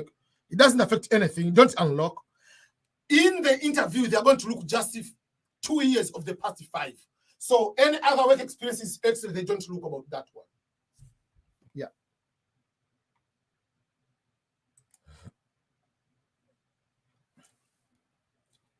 There is this question, which I'm going to answer in a very straightforward way. about selecting waiver on the passport. And this is the person, I'm going to be a bearer of the bad news, but I'm telling you the truth. And this will be a very hard pill to swallow. From Veyman. Hi. So I kept a stateless exemption in the DV lottery entry because I did not have a citizenship of my country. What do you mean you don't have a citizenship of your country? But now I have got my citizenship and made the passport. Should I process further? My question is, where were you born? Do you know the meaning of the word stateless? Not to have the passport doesn't mean that you are stateless. Where were you born? Participation in the diversity visa lottery is based on the place of birth. So when you say you are stateless, that means you are born from nowhere. The country you are born doesn't recognize you. You are born in that country.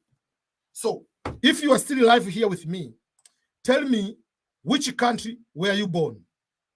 Which country were you born? Because I see you are posting over and over about you are stateless. I will give the example of the stateless person. There is one guy from Angola. His mother, he was not born at that time. The mother was pregnant. While they are traveling, running away from the civil war from Angola, in the middle of the international water, the child was born. Because it was international water, there was no country. So for that particular case, the person was stateless. So when you are saying stateless, which country, which part of the earth were you born? To prove that you are stateless is the most difficult thing. Even if you are a refugee is not a stateless.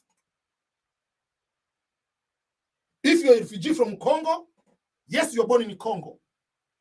You cannot have the passport because maybe you're in another country, but you apply as DRC. So my advice will be, unless otherwise, your exception is you are stateless because the country you were born doesn't recognize you. You are born in that particular country, according to the UN laws. If you win, don't go to the US embassy because you will be denied the visa. The 4 reasons, or the reasons to be denied the visa. Number 1 reason to be denied the visa is to apply without a passport and put the wrong waiver. To say that you are stateless while you are not. To say that you are coming from a communist country and you are not able to get the passport, which is wrong. You are not from that you will be denied the visa.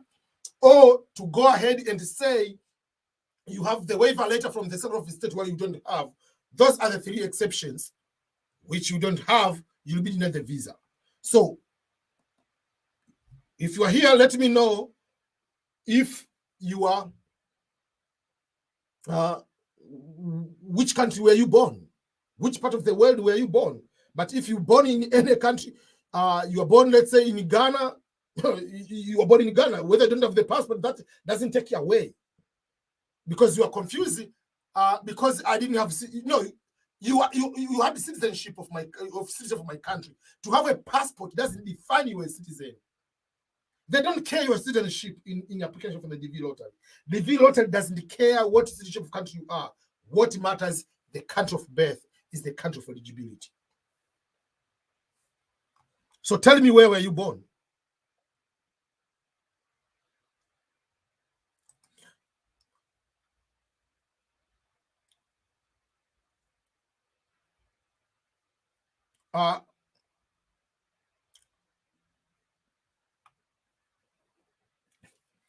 Raymond is asking a question about joining the military. The question is, hi EBM, can you apply in the US military using social security number while waiting for your actual green card to be fully handed to you? Yes, but there are certain processes will not continue until you have the actual printed card. Some of the processes will go, the recruiter will be able to take your case and to see if you're eligible, and if you want to do some losing weight, or to start reading, giving you the ASVAB, to take the initial test to see if you'll be good at, you'll be able to do that one. But to go on the actual day of what they call MEPS, Military Entry Processing Station MEPS, where they'll do the official medical test on you, you'll do the official test, the ASVAB test, you'll do the official selection of the job and signing the enlistment contract, and take the first oath, enlistment oath, the first oath. You cannot do that. All those kind of things, they happen on one day. The medical, ASVAB, selecting the job, taking the oath, everything takes in one day. So that is a long day. Those things happen until you have the actual green card on your hand and the actual social security card on your hand and your passport on your hand. So those are the 3 documents. You must have all of them at once.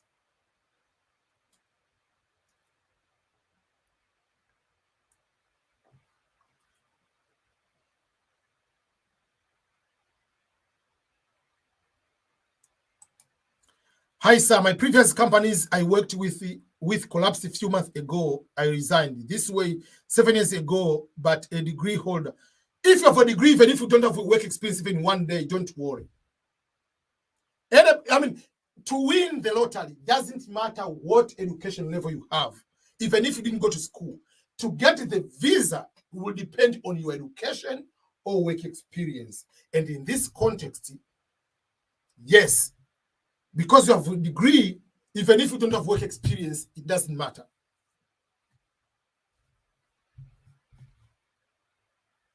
You're a degree holder, so don't worry.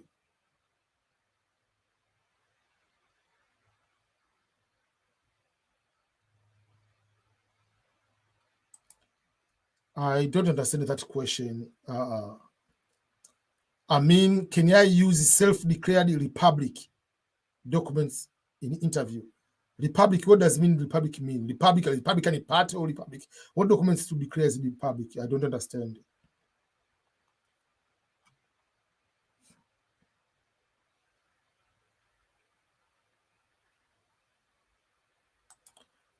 Please tell me how to answer my education life certificate. If you say you have bachelor degree, prove to me you have bachelor degree. Show documents from the university of bachelor degree. You say you have high school, show me the documents. You have masters, show me the documents. They're not going to answer the question 10 times 10 is what? No. Prove to me, to prove it, show the evidence. They're not going to ask a question about what you know about your education. You have a degree in political science. Who is the president of? No, they're not going to ask you this question. They want the documents. Give to them. Hi, EBM, is it necessary to speak English, good English instead to be? No, just the basic English. And if you want to have an interpreter, you are allowed to go with interpreter. Steffi, you say, I love your videos a lot, learning a lot. God bless you. Thank you so much. I've been here for almost 2 years, so I'm about to finish. So, Vani, okay, so now you have answered the question. You say, I was born in Nepal. So if you're born in Nepal, why are you saying you are stateless? You're not stateless. You are born in Nepal. So for that particular case, if you win the DV lottery because you selected the wrong option, I usually tell people over and over, if you don't have passport, find a temporary passport. If you don't have that option, don't waste your time to apply. Because if you win the DV lottery and you selected the waiver, in this case, you are born in Nepal and they selected stateless, prove to them that you are stateless. You can't. You'll be denied the visa. You can try to go to the visa interview, but it is written. You'll be denied the visa.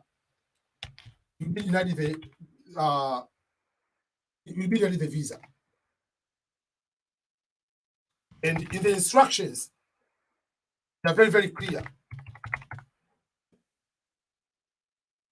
That means if you apply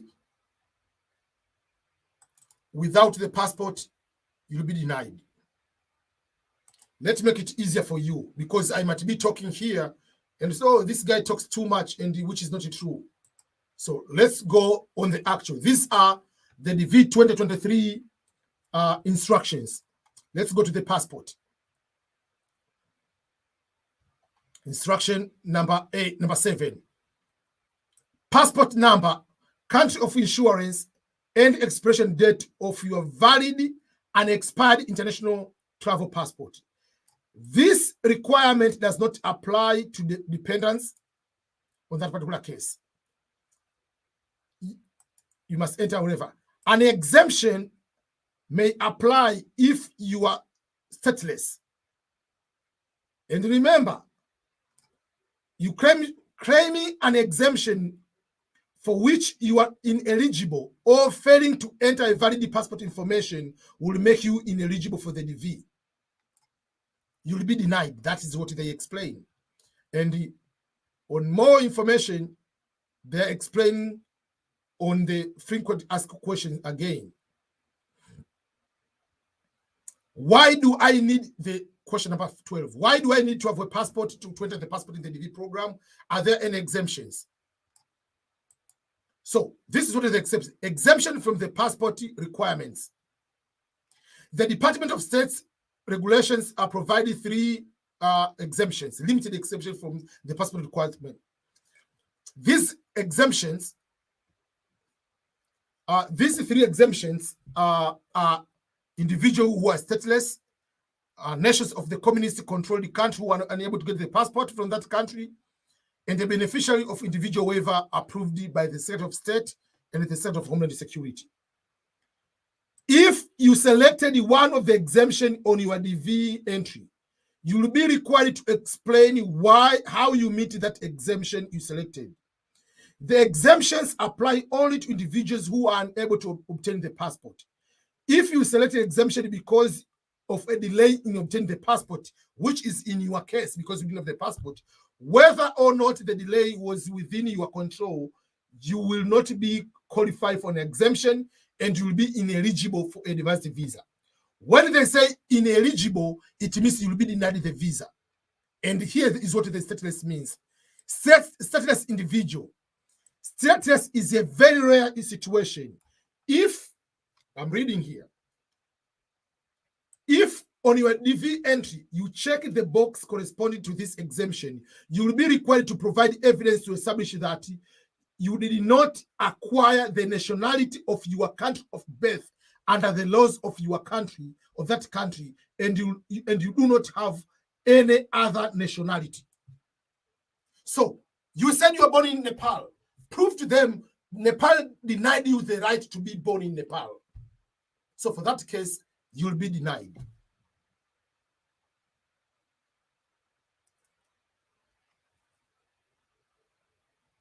Again, you should consider not pursuing a DV entry if you do not meet the qualifying education or work experience in that particular case, or do not have the valid passport at the time of entry.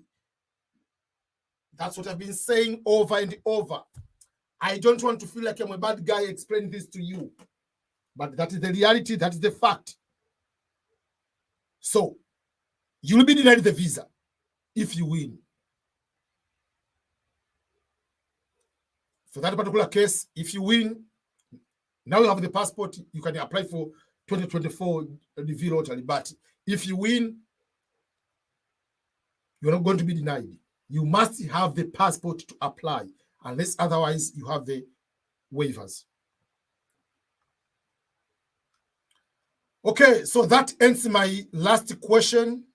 I have to end right now. I know there are so many questions. I've been here for 2 years. 2 hours, 2 years. Oh, man, I'm so tired already. I've already answered your question. You are born in Nepal. I'm born in Nepal. Citizenship is only passed. They don't care about citizenship. They don't care. You are continue to provide your cases. I'm born in Nepal. Citizenship is only passed from a father, and my father is nowhere. And without citizenship, I can't make a passport. They don't care about citizenship. the eligibility number one is the issue of the place of birth. This is what I'm explaining. No matter what you want to prove to me, but the instructions are very clear. Eligibility, number one requirement, natives from the eligible country, this one. And to be a native, this is what they explain. You must be a country of birth from those particular countries. So they don't care whether you have the passport or you don't have the passport. Your eligibility is based on you were born in Nepal. If you don't have the passport, you don't apply. Simple like that. That is the instruction. Don't hate me. Don't hate the prayer. That is the reality. That is the fact.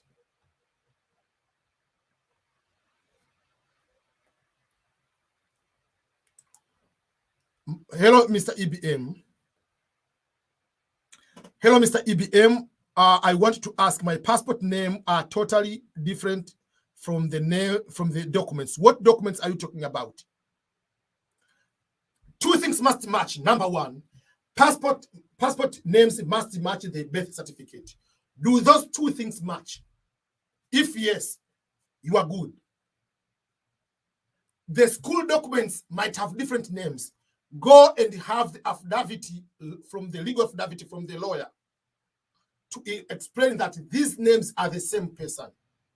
If the birth and the passport have two different names, did you change the name? Show the official legal name change.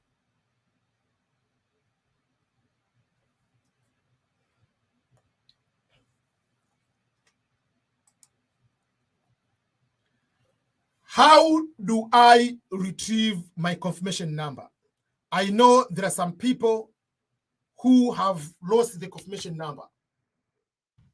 How do you retrieve the confirmation number? What you do, first of all, if you are applicant of the DV 2023, which the results are not out yet, you cannot retrieve the confirmation number right now. The confirmation number you're going to retrieve it after the results are out. And once the results are out, you go on the website you used to apply for the DV lottery, which is dvprogram.state.gov. You click on the check status. You go on the website you used to apply. You click on the check status. When you click the check status, it will come there and it will give you the normal information like how to check your status. To check the status or to check the results, you need to have your confirmation number, you need to have your last name, you need to have the year of birth, and then there is authentication code. You need to put it there.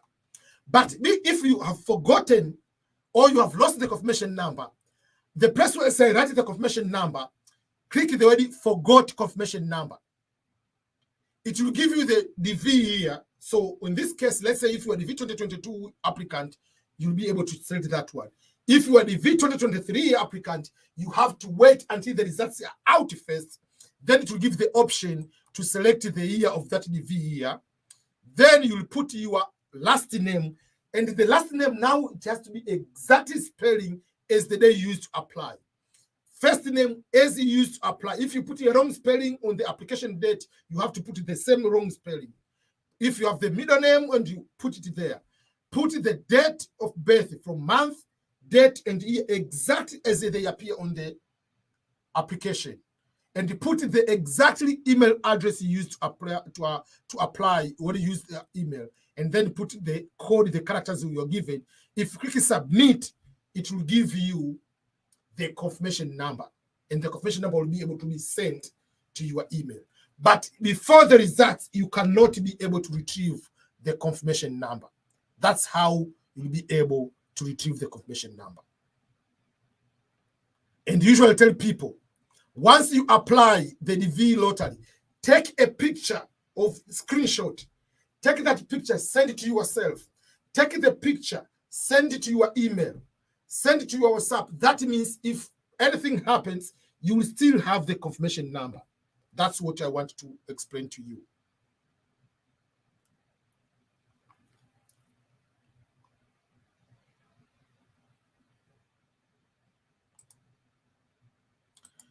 Do all countries require sending police clearance? If you have lived in any country for more than 6 months, there are few countries you cannot get the police clearance, and those countries are listed in the website of the US embassy, whatever. But I believe most of the countries, yes.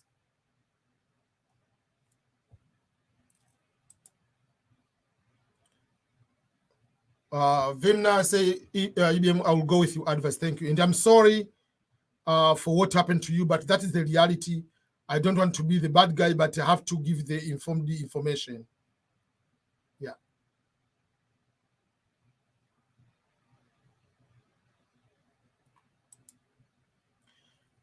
Am I eligible for the V if I'm currently working for the police force in my country? Yeah, you can. Even if you are CIA in your country, you're allowed to apply, even if you are active military.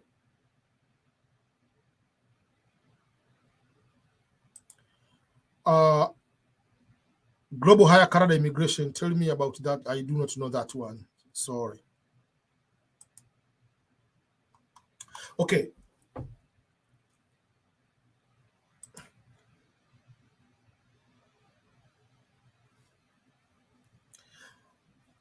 Do single moms and dads get selected for the DV lottery? Can they given the visa? Can they be given the visa? That's a question from Naomi. Miss Naomi. When they're going to select the DV lottery, they don't care whether you are married, whether you are single. They don't care whether you have a child or don't have a child. They don't care about that. Number one. Number two is, will you be given the visa? Yes. To be given the visa is if to prove that you are the one who applied, is to prove that you have a minimum of work experience or meet the education requirement of minimum of high school. Those are the requirements. In the DV lottery instruction, there is no instruction say that we want someone who has a child to come with the father or to come with the mother. There's no that instruction. So we'll be given the visa. There is no instruction to do that. So don't worry about that.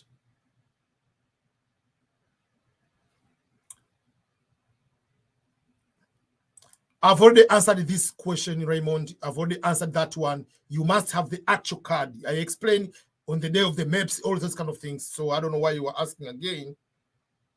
So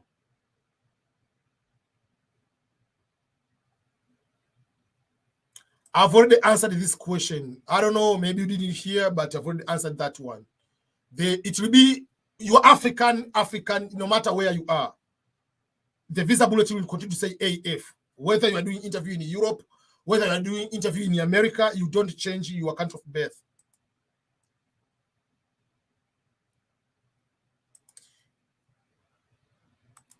If at the, please, Raymond, what's wrong?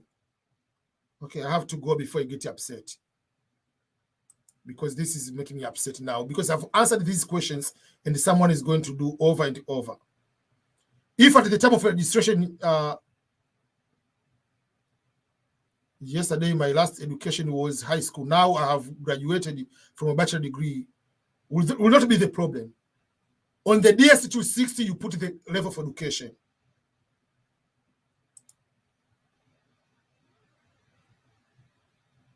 $30,000 will be around May interview. Okay.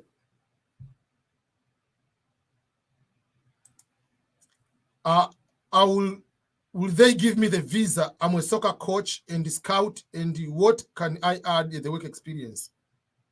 That's work experience. But they'll look at, did you study to become a soccer coach, or you just decide to do that? What education do you have?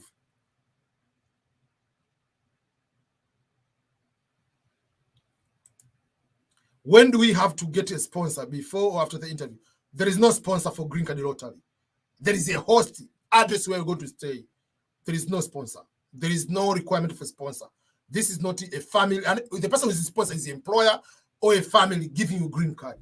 But US government gives you lottery. It's the sponsor is the US government. There is no sponsorship on this one. Okay, I'm over right now. I'm no longer going to answer any question. So if I haven't answered any question, my apologies for that. But I would like to ask you last one thing. If you are here, please go to the comment and just see the link I'm posting there, which is the link for a new YouTube channel. Please go and subscribe right now. Go and subscribe to my YouTube channel, which is a fully funded scholarships YouTube channel. Please do so right now. I'm waiting to see more people subscribing to my YouTube channel. If you want to see what type of videos I'm doing on that one, let me show you one thing. I want to share you one video which will be able to show you about this, which is going to end my life. Among the people from all over the world who are looking for fully funded scholarships around the world. And I believe you might be wondering, where and how can I get these scholarships? For those who do not know, I have been in this industry of finding ways to help and support others who are looking for fully funded scholarships and to be able to succeed. Myself, I'm one among those people who, before coming to the United States of America, I was looking for these scholarships. I was having hard time to find what are the reliable information and how should I go ahead to be very competitive. I'm thankful today I've been here in the United States for over 13 years. I came here as international student or scholar to get through scholarships. It was a full funded scholarship, Fulbright scholarship to come to the United States. Then later I got another scholarship, and down the road now I'm a naturalized citizen of the United States of America, living my dream. I wanted to help you to be among the people to get scholarships. Not everyone is looking for scholarships to go and live overseas. Some they want to go there and get a very high quality education and go back to help their countries. So I'm going to be able to guide you.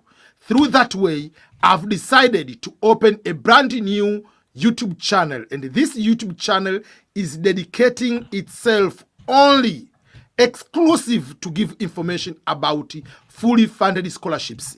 In this YouTube channel, I'm not going to share any video which is not giving 100% fully funded scholarships. And for those who do not know, when I say fully funded scholarships, I mean they pay for tuition, fees, and stipend to cover your living expenses. That means room and board. You can only cover your flight ticket and a little bit of the visa. But there are some of those scholarships also cover even visa and flight ticket. I got some of those one. That's why I'm talking about it. So come and subscribe to my new YouTube channel, which is called Fully Funded Scholarships with EBM. And guess what? I'm EBM, Ernest Boniface Makulilo, the person who has been talking about the scholarship opportunities for the past 14 years, helping thousands and thousands of people across the world. It doesn't matter whether you are in Nigeria, whether you are in Ghana, whether you are in Kenya, whether you are in Tanzania, whether you are in India, whether you are in China. It doesn't matter. As long as you are international students, you'll be able to follow the steps which I'm going to guide you. I was able to get over $100,000 scholarship money within the period of 24 months. So I know the secret on how to apply, be competitive, and get fully funded scholarships. And again, there is this book which I want to give you as one is just to say thank you for your continued support on my big YouTube channel, which is EBM Scholars channel. This book you can be able to get on my website, which is ebmscholarships.com. You'll be able to get a lot of links for scholarships, but also you'll be able to see the link of this book for free. So go and download this book and enjoy. But one more thing before I go, don't forget to share this video. The best way to help another person, whether he's looking for scholarships or not, is to share this video. Thank you so much. Again, this is EBM talking to you from my home office here in Belton, Missouri, United States of America. Until next time, goodbye. Okay, nothing more to add. Goodbye, everyone. Thank you. I appreciate for your continued support. If you haven't subscribed to my new YouTube channel, please go over there. You'll be able to find a lot of good information just like I've shared. And have a nice weekend. And I will be live almost every day for the reminder of the year 2021 before we go to the year 2022. And more videos will be coming up with more lessons and information. Until next time, this is EBM. Bye-bye.